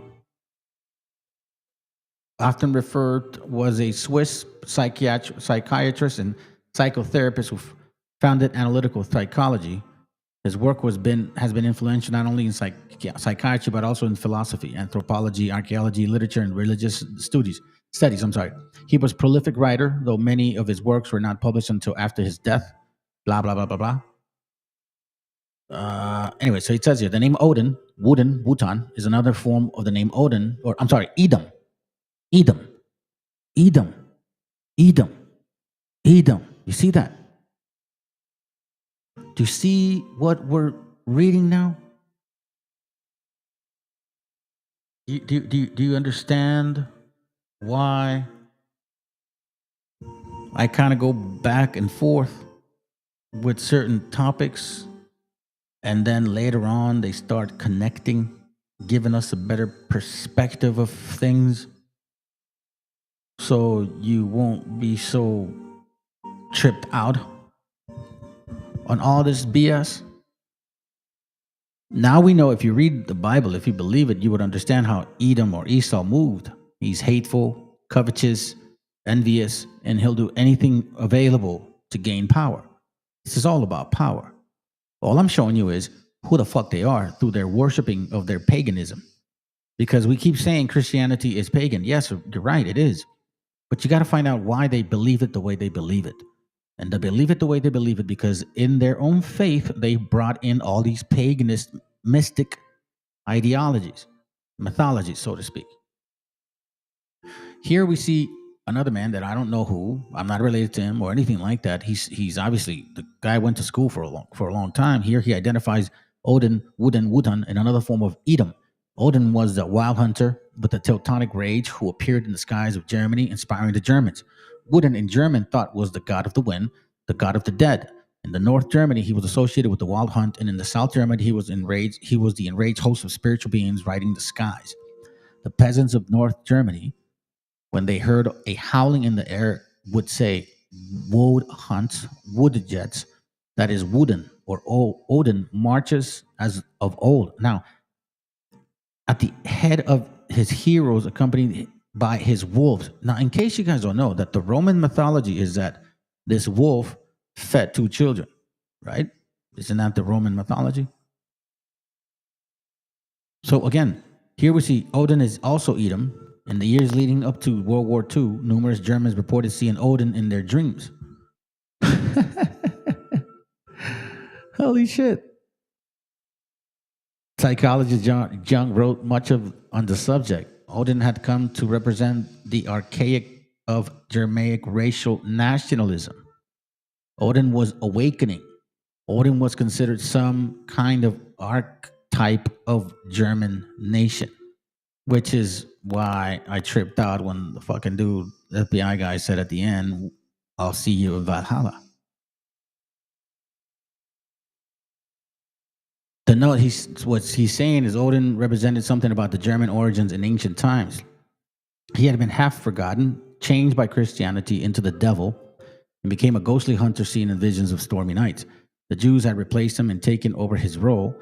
Now he is coming back. His return is accompanied by a rejection of Christianity. This goes together with the abnegation of the Jews who in some way had been guilty for whatever failing Christianity had led the Germans to fall into.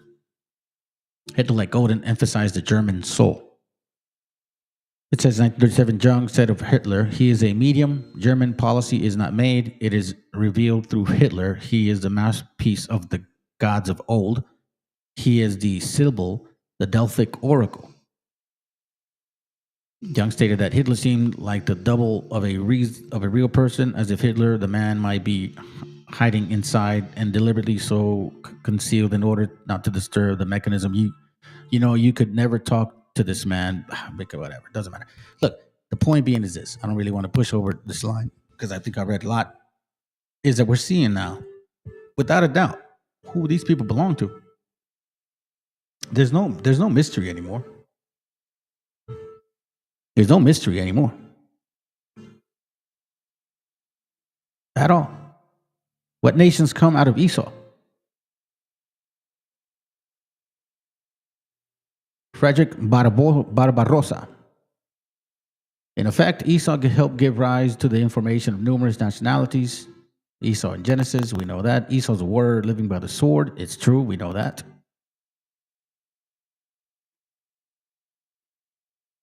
Descendants of Esau gave rise to Sparta in Greece and to other earlier settlers of Rome and Roman Empire. Edomites, as well as Israelites, Hebrews, were importantly in the early history of Europe.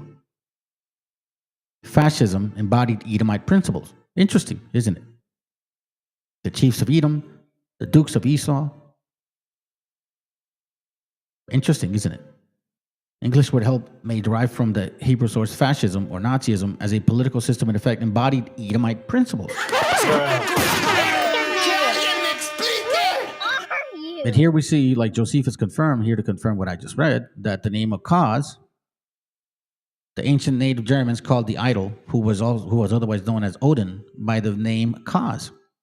Josephus asserts in the archaeological inscriptions verify that the national god of the small state of Edom, to the south and east of Judah, was called Kaizo or Kaz, also rendered as cows. This name is derived from the Middle Eastern form of name Esau, since the initial em, translated in e in Esau, could be pronounced with a hard sound. Esau, under the name Kaz, was consequently the supreme god of many, both Idumea, Edom, and Germany. The very name Odin may be a form of Edom. You can't run from this anymore. Like there's absolutely no way that you can run from this anymore.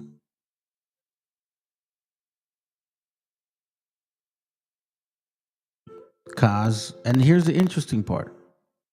This is who Kaz is, right? And what do we see here?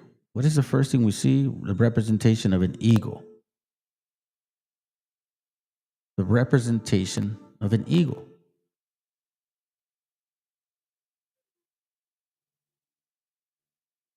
He revived the old cold cause, perhaps to get Idumea rural population. So Costoboris I, whose name cause is mighty, was a native Idumean descendant from a priestly family attached to this cult. Odin, priestly family, royal bloodline. Remember that? Now, he wasn't a Hebrew, by the way. You guys know that. After Herod had placed him in command over Idumea, Costoboris supported the Cleopatra, eventually tried to seize the kingdom from Herod of Judea. So we see now, and again, we have covered quite a lot of material here.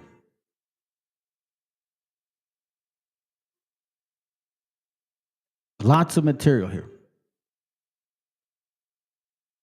And that all points to certain people.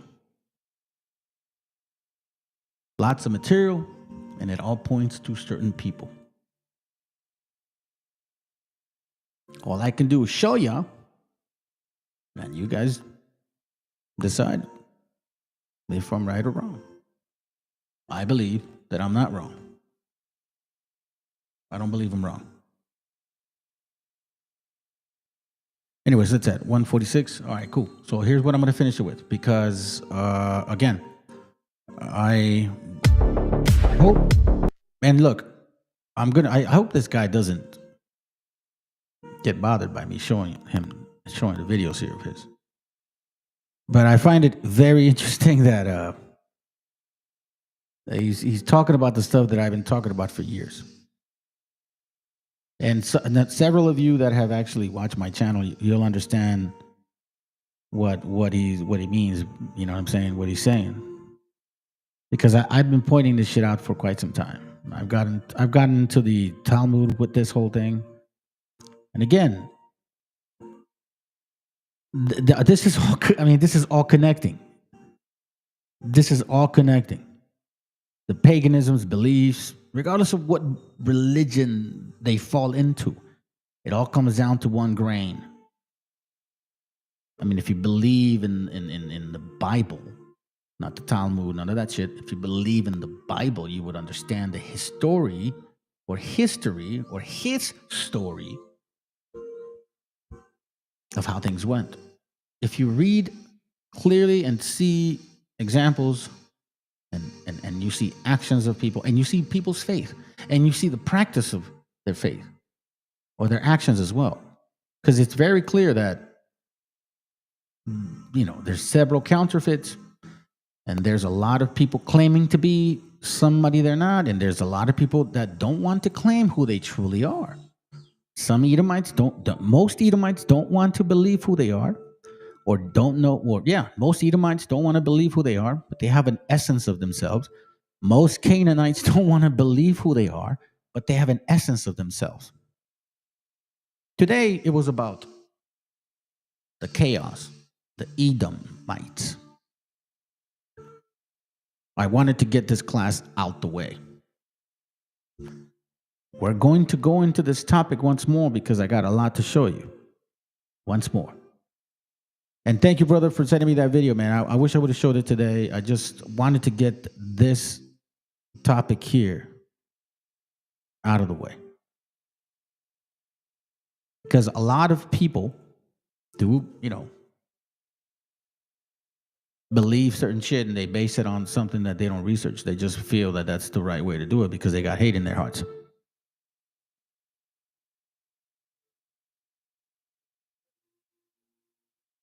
Wait, who say? Question, fam. Once people are 100% aware that the white and blacks are the human, or the people currently with their knees and our necks, what's the ultimate goal thereafter? Well, the first and foremost thing is you got to change. Like you can't be walking with this belief in your mind and you're acting like a jerk to your family. You're not raising your kids right. You're not having higher standards for yourself. You're not really taking care of business for yourself. There's no way we can sit back here and point things out about this nation of individuals if we're still living the way we used to live like. So, for example, since I believe in the goodness and the wickedness of people, if you are single and you still whoring around, then it don't matter that you know this. You're part of their system. If you're married and you ain't raising your kids right, you're part of this system. Understanding who we are, I'm not saying separation, because when I talk about these things of taking care of your own, that's called unity. The first thing is we need to change towards ourselves first and then towards others outside of us. Because now we don't have an enemy of these people in our, and I'm like, we don't have our enemies thinking, no, let me rephrase that. Now our enemies are not the mirror anymore. Like we don't see people like you, at least for example, me, wasn't aware of this before.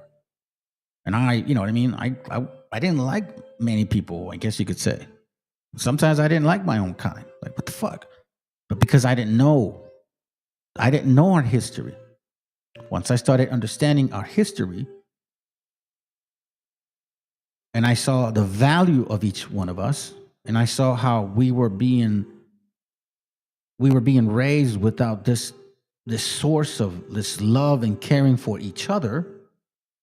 Yeah, I had more interest with other things, other nations, because of their ways to entertain whatever emptiness I had. Now I see things differently when I see my people. Well, now I see things differently when I see who they are. So now, in order for me to get away from their system, I have to change first. Me. Then I can assist other brethren to help them change. And this is something that I've had a conversation with several brothers.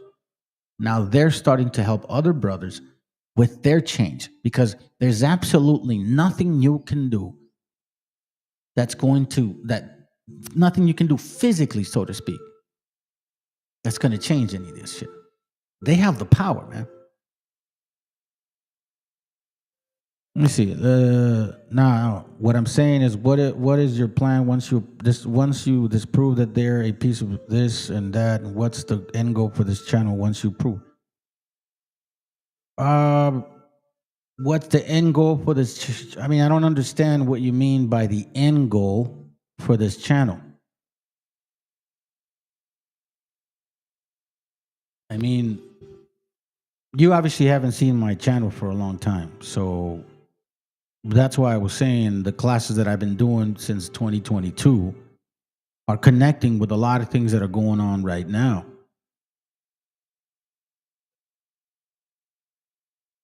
Well, that's the thing.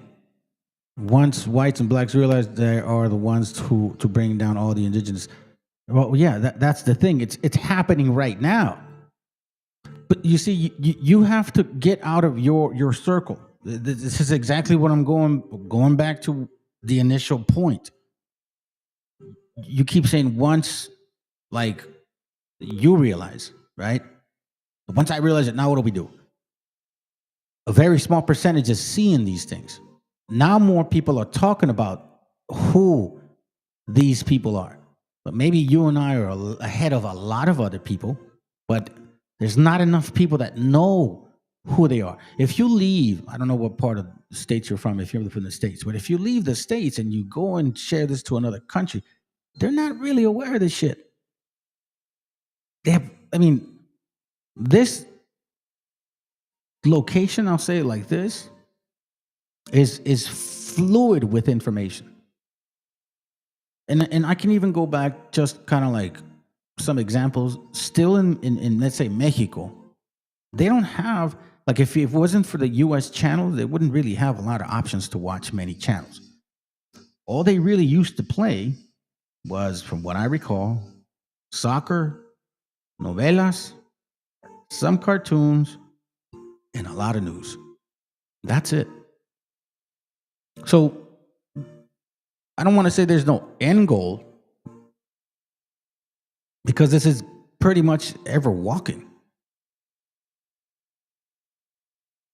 If you're saying, I mean, I don't even know if, I guess I understand what you're asking, man. Sometimes it's difficult to ask these questions and type it up. I think maybe that's the error. I really don't want to put up the link right now because I want to just play this video and move on. But maybe tomorrow, I may try to do a class tomorrow, show up and I'll put the link up. And then you ask me verbally what you're asking. So then I can better understand what you mean. Because again, when it comes to typing, it's a total different animal when you're actually expressing it. I'm not talking about the brothers and sisters of different color. I'm talking about the ones that actually control, not YouTubers, the controllers. And all right, I tell you what. Here, man, why don't you click the link and then fucking ask your question? Because I really don't understand what you mean. Why don't you express it and ask me? Ask me your question. Hit the link and ask me your question because I'm not understanding exactly what you're asking me. And now you're looking like you're a little frustrated and shit because it's four different questions all in the same manner. And it's like, it sounds like you're getting frustrated. So hit the link, ask me your question so I can move on with the class. Because it seems like you want an ultimate goal.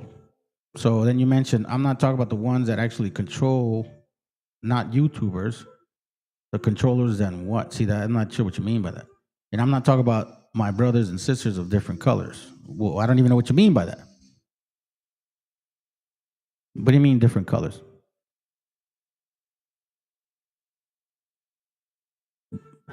And you know what? It's funny you mentioned that, the money, because as I was thinking of how to answer your question, because I really didn't understand it, part of my mind was like, is he talking about money, subscribing and shit? Like, because this is not what it's about.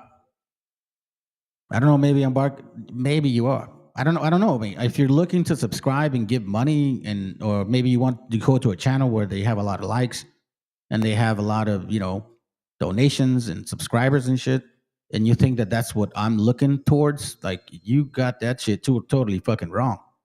If that's your case, then you are on the wrong channel because I am not doing this for subscribers. I started this channel with 2-3 subscribers and some of them still follow me and I even talk to some of them on the phone. It's never been about that in this channel. One of the things that frustrates me the most about certain channels that are starting to come up now is that they've taken a lot of my information and shit, and now they share it with with their chest out, but now they're asking for money or subscription. Or you can be exclusive or you can be a warrior. Like, what the fuck? Now you're selling this shit now. Now you're officially selling this knowledge.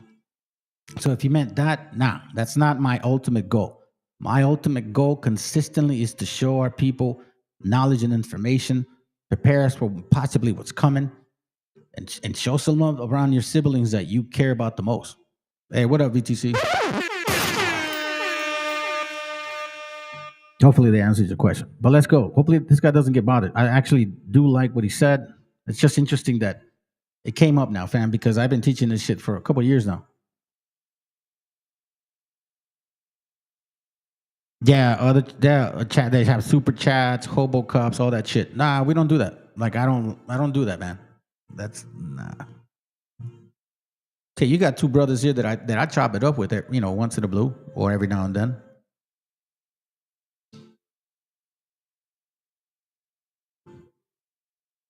Like it's like life. So when are you gonna die? Like fuck, I don't know. Or in 10 years, where will your knowledge be at, and what will you do with it? I don't know. Every day is one day at a time, 1 minute at a time. It's just like ever growing, non-evolve. Like it's always evolving. It never stops. Like it never stops. Anyhow, let's go with this, man. Let's move on with this topic. I had enough, all right, family? I hope you enjoyed this shit, because after this, I got one little short video, and then I'm showing history of certain people, history's beliefs, their ideologies, and then I'm going to give you a little bit of, a little history of ours, a little taste of like us, right? Aside from other shit, let's go.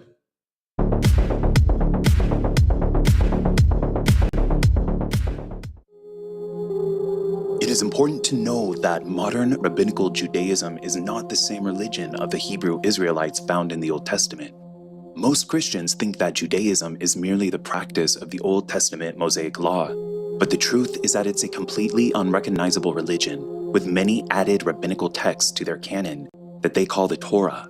Most Christians think that the term Torah means the first 5 books of Moses, but in Rabbinical Judaism, the term Torah also includes the Babylonian Talmud as well as the writings of the Kabbalah, like the Zohar, which is Jewish Luciferianism. In the modern Hebrew, Remember, I've showed you this shit. You can go back 2 years into my feed, my videos that I've done. I was one of the first people that started talking about this right here. The actual connection between the three. The Kabbalah, the Talmud, and Freemasonry. Because that's what it means. Luciferianism is Freemasonry. All right, let's go. Hebrew language, the word Torah simply means instructions, which to the Jews includes the instructions of the rabbis found in the Talmud and Kabbalah. The Jewish Babylonian Talmud not only rejects Jesus as a Messiah, but has incredibly hateful things to say about the Lord and Savior. So blasphemous that it grieves my soul to even speak this out loud, but it's vital we learn the truth about Rabbinical Judaism. Rabbi, what are those books behind you? Hi, my name is Rabbi Raps. I teach you what you should have learned in Hebrew school, and people always want to know, what are those books? And those are the Talmud, the most fascinating set of books, I believe, in the world. Over 15,000 pages, written over 500 years, quoting over 500 different rabbis, talking about all areas of Jewish life. This is the most misunderstood book. I get so much hate mail about things the Talmud says. Why don't we actually study the Talmud? Yes, let's. That's a good point. Now, I want to remind you, family, that just because, they study the Talmud, that don't mean they're Europeans. I mean, that don't mean they're not Europeans. You get what I'm saying? A lot of these people, these believers of the Talmud, Kabbalah, all that shit, a lot of them are Europeans. Polish, Russians, like Germans maybe, Lithuanians. Let's continue. Study the Talmud. The Jewish Babylonian Talmud is available to read online at sefaria.org. I first want to bring your attention to Yevamot 63a, where we read, "And Rabbi Elazar said, 'What is the meaning of that which is written? This is now bone of my bones and flesh of my flesh.'" Genesis 2:23. This teaches that Adam had intercourse with each animal and beast. Adam had intercourse with each animal and beast. In his search for his mate, and his mind was not at ease, in accordance with the verse, "And for Adam there was not found a helpmate for him," Genesis 2:20, until he had intercourse with Eve. The Talmud contains dialogue of high-profile rabbis who banter back and forth about legalistic details regarding the most vile sexual acts. Disturbingly, there's endless dialogue about bestiality, where the rabbis nitpick on details about whether or not to also kill the animals who have been raped by Jews, or if they are also guilty of seduction. But it gets even more satanic than that. As you read through the Talmud, you learn that rabbis cling to the age of 3-year-old little girls as a special number. Let's scroll to Ketubot 11b, where we read, "Rava said that this is what the Mishnah is saying. An adult man who has engaged in intercourse with a minor girl less than 3 years old has done nothing, as intercourse with a girl less than 3 years old is tantamount to poking a finger into the eye. In the case of an eye, after a tear falls from it, another tear forms to replace it. Similarly, the ruptured hymen of the girl younger than 3 is restored." To further validate this teaching, we read in Yevamot 57b. We too learn in the following Bereta that there is no legal significance to an act of intercourse with a girl less than 3 years old. And then it goes on to say that a girl 3 years and 1 day old can be betrothed via sexual intercourse. As we read through these vile and satanic scriptures of the so-called Jewish Torah, I can't help but think of false teacher Paula White, President Trump's faith advisor, as she was quoted in the Jerusalem Post saying, "Christians must learn from Jews, not convert them." The article goes on to say that Paula is now studying Torah with Orthodox Jews in Israel.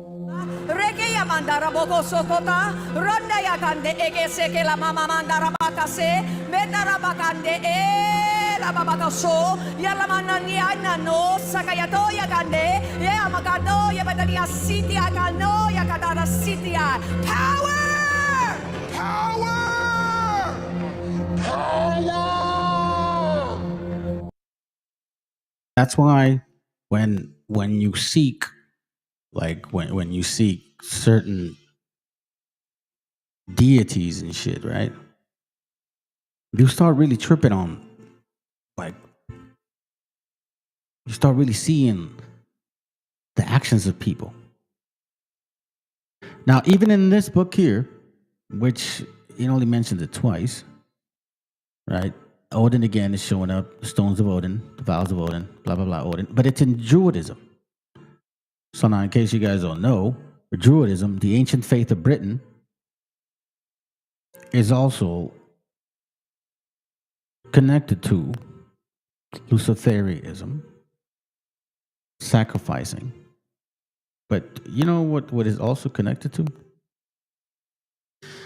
In chapter 2, the creed of Druidism, monotheism, polytheism, anthropomorphism, the Bardic or Druidic alphabet, ancient seats of learning, the ancient tree, the tree of knowledge, or good and evil, I should say. And it's going to mention it in that video, by the way.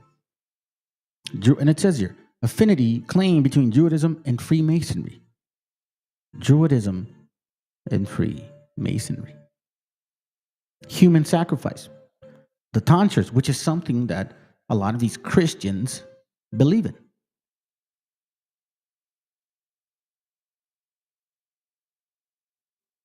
Phoenician art, May Day festivals, ancient sacrifices, Baal fires, summer solstice, and the winter solstice festival observed today, meaning Christmas.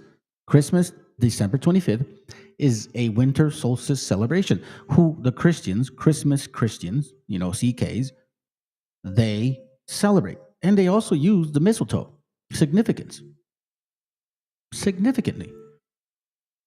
Judaism, grove worship, Christianity, it's really not that different. Why do you think she goes in there and says, she goes in there and says, hey, we shouldn't be trying to convert them. We should learn from them.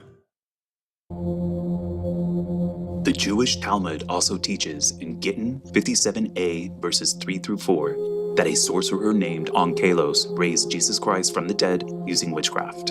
And Jesus even tells Onkelos himself that he is in hell boiling in hot feces. Onkelos then went and raised Jesus the Nazarene from the grave through necromancy. Onkelos said to him, "Who is most important in that world where you are now?" Jesus said to him, "The Jewish people." Onkelos asked him, "Should I then attach myself to them in this world?" Jesus said to him, "Their welfare you shall seek, their misfortune you shall not seek.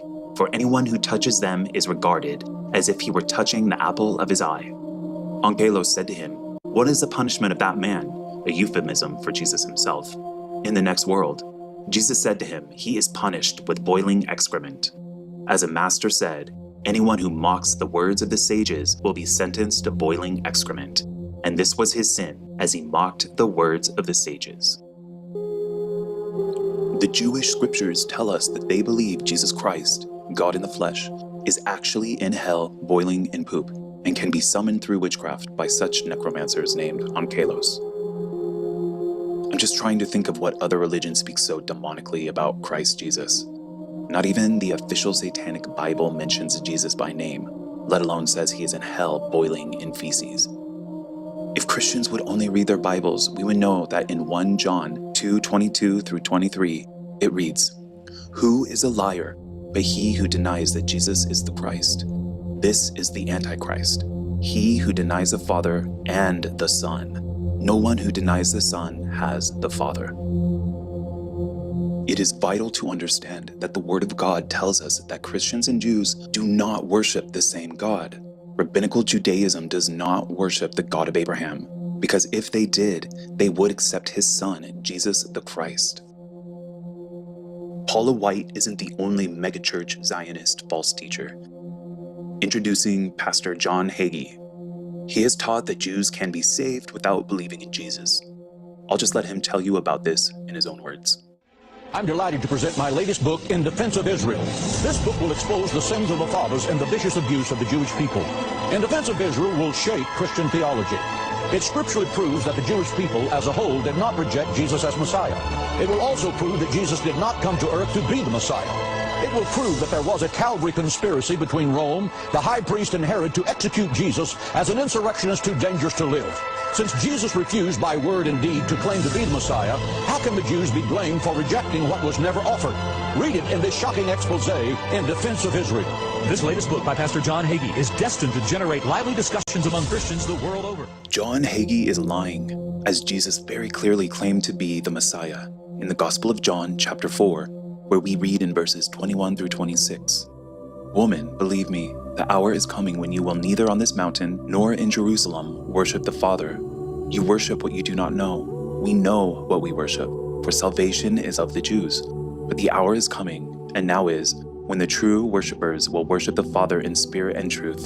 For the Father is seeking such to worship him. God is spirit, and those who worship him must worship in spirit and truth. The woman said to him, I know the Messiah is coming, who is called Christ. When he comes, he will tell us all things. Jesus said to her, I who speak to you am he. John Hagee teaches an unbiblical dual covenant theology, where he suggests that God's covenant with Israel is still in effect in a way that is separate from the body of Christ. According to John Hagee, Jews do not need to believe in Jesus for salvation, which disregards the core biblical truth that there is only one way of salvation, through faith in Christ Jesus alone, regardless of ethnicity. It is hard to imagine that if one is truly saved and born again in Christ Jesus, that he would be able to preach such antichrist lies. That is why I believe Zionist pastors like John Hagee and Paula White are teaching blasphemies on purpose to secretly deceive and destroy the body of Christ. Not only this, but I believe that these Zionist pastors are crypto-Jews, which means they are secretly adhering to Judaism while only... Now, keep in mind what he said. They are crypto Jews practicing in secret. Remember I said that in 1492, when they came, there were several crypto Jews, and they were actually hanging our indigenous forefathers, right? By 1312, and then choosing one to be the Messiah. You guys know that I've done classes on this, and I told you, based on what my findings are, it looks like a lot of them were acting as crypto Jews, killing in the name of so-called Christianity for the sake of spitting on their religion. That's what I was saying. So he's now referencing that in the current event situation. I thought it was interesting. Now, I don't agree with everything, the way he says everything, but anyway, it's all good. Just look, there's points to get out of this and points not to. All right, let's continue. Publicly pretending to be a Christian pastor. Crypto-Judaism is a thing and has been a very real practice among Jews, dating back to the early beginnings of the Christian church. This is a little controversial because a lot of people want to deny this happened, but the first pope was actually a Jewish scholar. And this first pope, who was this great scholar, he was not a pope, he was a rabbi living in Jaffa. And the Jews were being terribly hassled by the early Christians who were hanging around Israel. And he had an idea. He says, if you give me permission, he went to the sages, he said, if you give me permission, I would like to go to the temple and ask the Kohanim for certain names of God that only they're allowed to use, and I will use them, create miracles, get all the Christians excited about it, and then move them out of Israel. And he says, but I'll do it under one condition, that the punishment for doing such a thing will fall on all of us. I don't want to take all the blame. Meaning I'll be the fall guy, but we're sharing the punishment from heaven for using the names of God for this. And they agreed. He went to the temple and he got the names from the Kohanim, and he started doing acts of wonders for the early Christians. And when they all got rallied behind him, he says, we're moving to Rome. And everyone's like, what? He says, that's right. It's the word of God. We're moving to Rome. And all the early Christians were like, Rome it is.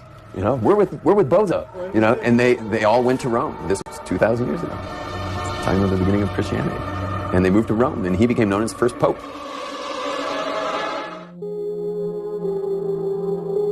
The most famous crypto-Jew in history was their self-proclaimed Messiah of 1666.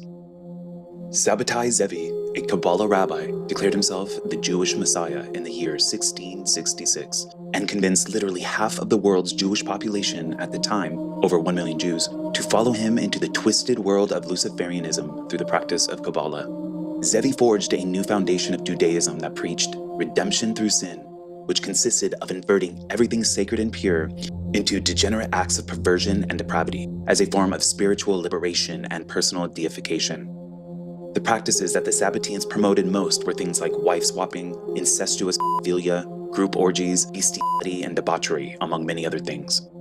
In 1666, Sabbatai Zevi visited Constantinople, where he was imprisoned and given the choice of either facing death or conversion to Islam, ordered by the Sultan Mehmed IV. Zeve chose to convert to Islam, sporting a turban from then on. He was praised and financially rewarded in the Ottoman Empire for his conversion. A large portion of his devout followers also converted to Islam and became known as the Donme, which is Turkish for converts. Zevi took being a crypto Jew to a whole new level, beginning with the Islamic Donme sect in Turkey, which inspired a major crypto Jew movement of infiltration and hijacking of other major religious and world government leadership positions, while secretly remaining Kabbalistic Jews. In the mid-1700s, Kabbalah rabbi Jacob Frank was Sabbatai Zevi's successor, who claimed to be the reincarnation of not only Sabbatai Zevi himself, but also the biblical patriarch Jacob, who later was known as Israel in the Bible. Jacob Frank took redemption through sin into even more depraved and satanic depths that included ritual human and child sacrifice. Jacob Frank preached a Gnostic philosophy wherein there was a true God, who is the God of Kabbalah, who Christians would call Satan or Lucifer. This God of Kabbalah was hidden by a false God, who in reality is really the true God of the Bible, Jesus Christ. Frank taught that the God of Kabbalah could be revealed only through a total destruction of the social and religious structures created by the false God. His millions of followers are called Sabbatean Frankists to this day. Jacob Frank partnered with none other than the satanic bloodline of Mayer Amschel Rothschild and Illuminati Jesuit Adam Weishaupt to form a purely satanic and Kabbalistic unholy trinity that would soon infiltrate and hijack world banking and the upper levels of Judaism, Catholicism, and Islam. The Sabbatean Frankist Rothschild banking dynasty was behind the creation of a political Zionist movement and the creation of the counterfeit nation of Israel. In part 2 of this video, I'll dive deep into the Kabbalah teachings of Jacob Frank and prove that the Kabbalah is literally Satan's working spreadsheet and roadmap to his demonic kingdom of hell. I'll also be highlighting the most infamous Kabbalists in history and showcase how Kabbalism always leads to rotten spiritual fruits and is the blueprint for the current Antichrist beast system being built right now. For those of you who don't know about Kabbalah, let me catch you up to speed with this clip from my documentary, Kabbalah, the Religion of the Serpent. And I heard the teacher was brilliant. And he's a rabbi. He's a rabbi, yeah. So it's generally considered a sect of Judaism, is it not? It is the mystical interpretation of the Torah.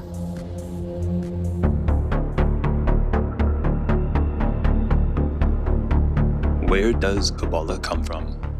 The Kabbalah is a religion of the Antichrist and is a revelation of the government of Lucifer. The Kabbalah is the original religion from the serpent in Eden that tempted Eve with the forbidden fruit from the tree of knowledge of good and evil. The serpent deceived her into believing she too could become like God. The great fall of man began with this forbidden tree, and this same tree is a Sephiroth tree in Kabbalah. Kabbalistic knowledge was passed down through satanic secret doctrines of the Chaldean, Phoenician, and Egyptian mystery religions, and was adopted and appropriated by the ancient Israelites while they were being held captive in Babylon between 600 and 500 BC. Kabbalah was then transmitted orally by the rabbis, eventually to be interwoven into what is now considered modern Judaism, as they strayed far from God's commandments, perverting their religion.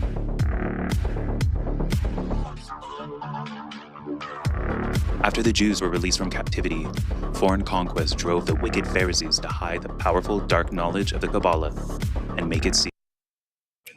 See, so I will tell you that no one on the entire fucking YouTube, I kid you not, had ever connected the Sephiroth with the tree of good and evil. No one. Okay? And this guy's about 4 months. 4 months to he's got a few videos, so, focuses on this Kabbalah stuff. I haven't really looked through his whole channel yet. But I just find that so interesting, man. But it's all good. It's all good. So I know now that people are definitely watching. Without a doubt. Somehow, some way, they're listening. Somebody else picks it up, then it goes right through. Who are Dumians again? Worshippers of Kaz. Who is Kaz? Odin. Who is Odin? Wooden. Where are they from? North mythology. Who worships them? Usually Scandinavians, Germans, Anglo-Saxons, right? There we have it. Who is Isus? Esau. Esau, a Greco-Roman Celtic god. You can't ignore mythologies.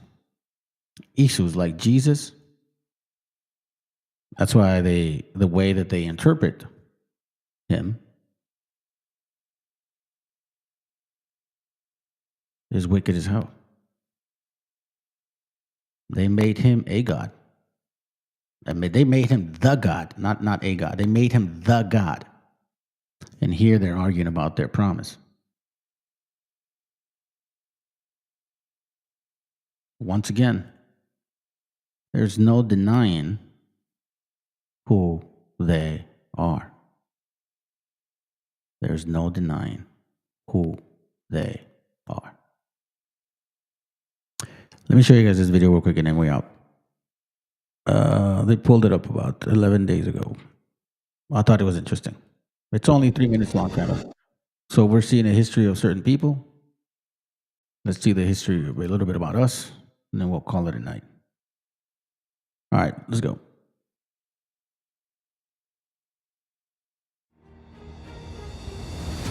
En 1522, después de la caída de México Tenochtitlan, Hernán Cortés envió al capitán Cristóbal de Olid, junto con un ejército de 200 españoles y cerca de 5,000 aliados indígenas, a Tzintzuntzan, capital del pueblo purépecha, donde fue recibido por jefes militares indígenas acompañados de miles de guerreros.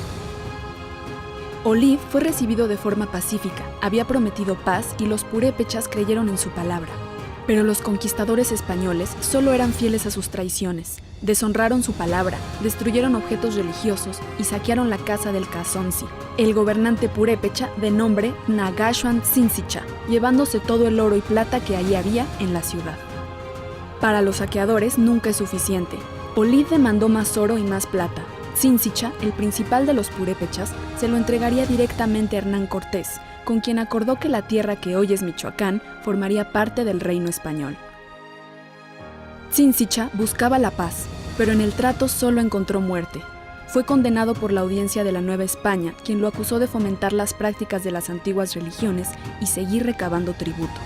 La injusticia despertó la lucha. Los pueblos indígenas son ejemplo de resistencia y dignidad, de valor y de justicia. Después del asesinato de su padre, Heréndira, al frente de un grupo de guerreros, se levantó contra los invasores. Avanzó a Pátzcuaro, donde venció un ejército de purépechas aliados con los españoles. Durante el combate se apoderó de un caballo blanco, propiedad de Cristóbal de Olid. En lugar de sacrificarlo, la guerrera aprendió a montarlo. Ese caballo se convertiría en arma y aliado, podría atacar y huir, y ser líder de la resistencia. Y el tiempo la convertiría en heroína de la lucha anticolonial, como la reconoció el presidente Lázaro Cárdenas del Río. La rebeldía y la dignidad son constantes en el territorio nacional. En Yucatán, los pueblos mayas resistieron los violentos ataques de Francisco Montejo y sus capitanes. Gaspar Pacheco, uno de ellos, quemó, mutiló y ahorcó a miles de personas. La conquista de la península fue sanguinaria y despiadada. Sin embargo, los mayas defendieron su tierra y su cultura. Los líderes de varias regiones formaron un ejército maya.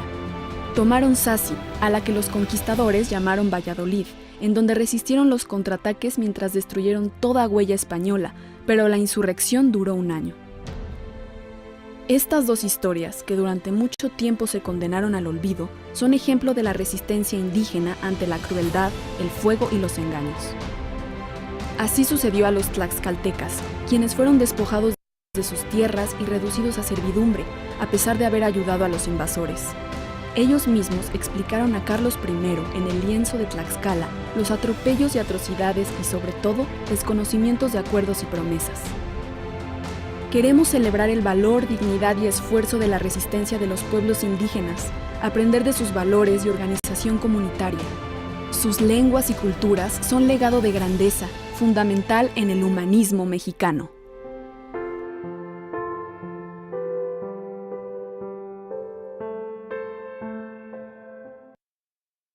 fam. Have a good night, man. Thank you. Lord willing, I'll see you guys tomorrow. All right, let's go.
Across the block, Kahed Balaja, where I get my chala. Who reporting live from the universe? It's the First Nations MC. You could do the search. Who been through the worst? Surviving genocide, fighting for a better life. They try to set aside the true history and keep us mystical. They say they founded this country on biblical principles. It's so cynical, but I'm an analyst. It's murderous. They refer to us as merciless. India savages. Now that's written in the Declaration of Independence. That's no kidding. Hey, open up your heart and let love lead the way. Light your path with the words that I speak today. Let the lessons flow, arrive and bless your soul. Systematic racism alive, intentional. Know better, do better, it's the motto. It's the good medicine, the hard pill to swallow. Know better, do better, it's the motto. It's the good medicine, the hard pill to swallow.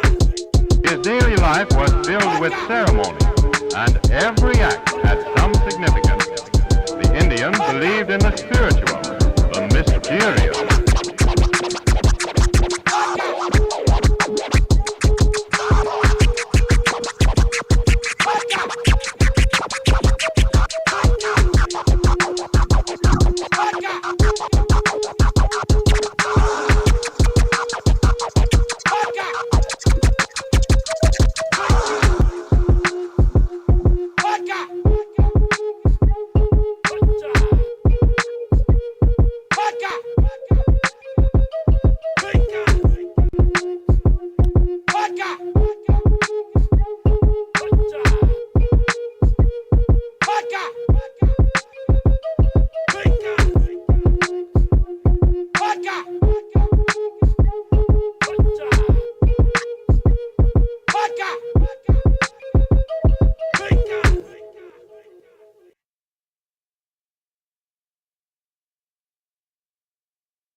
Y cal, hijo, abre los ojos.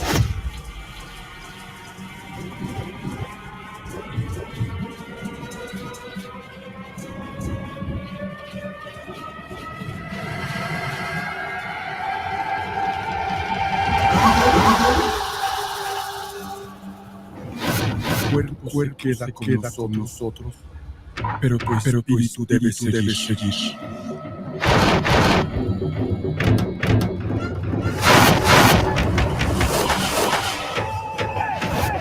Busca la luz. Aléjate de las sombras. Deja que el dolor sea tu fuerza. Desde aquí ilumina tu camino.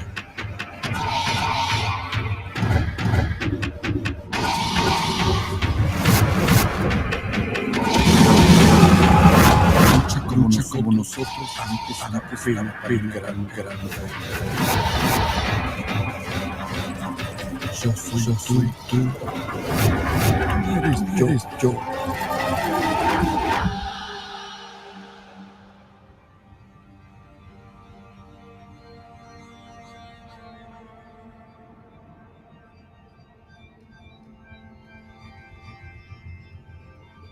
La muerte que hoy nos separa, mañana volverá a unir.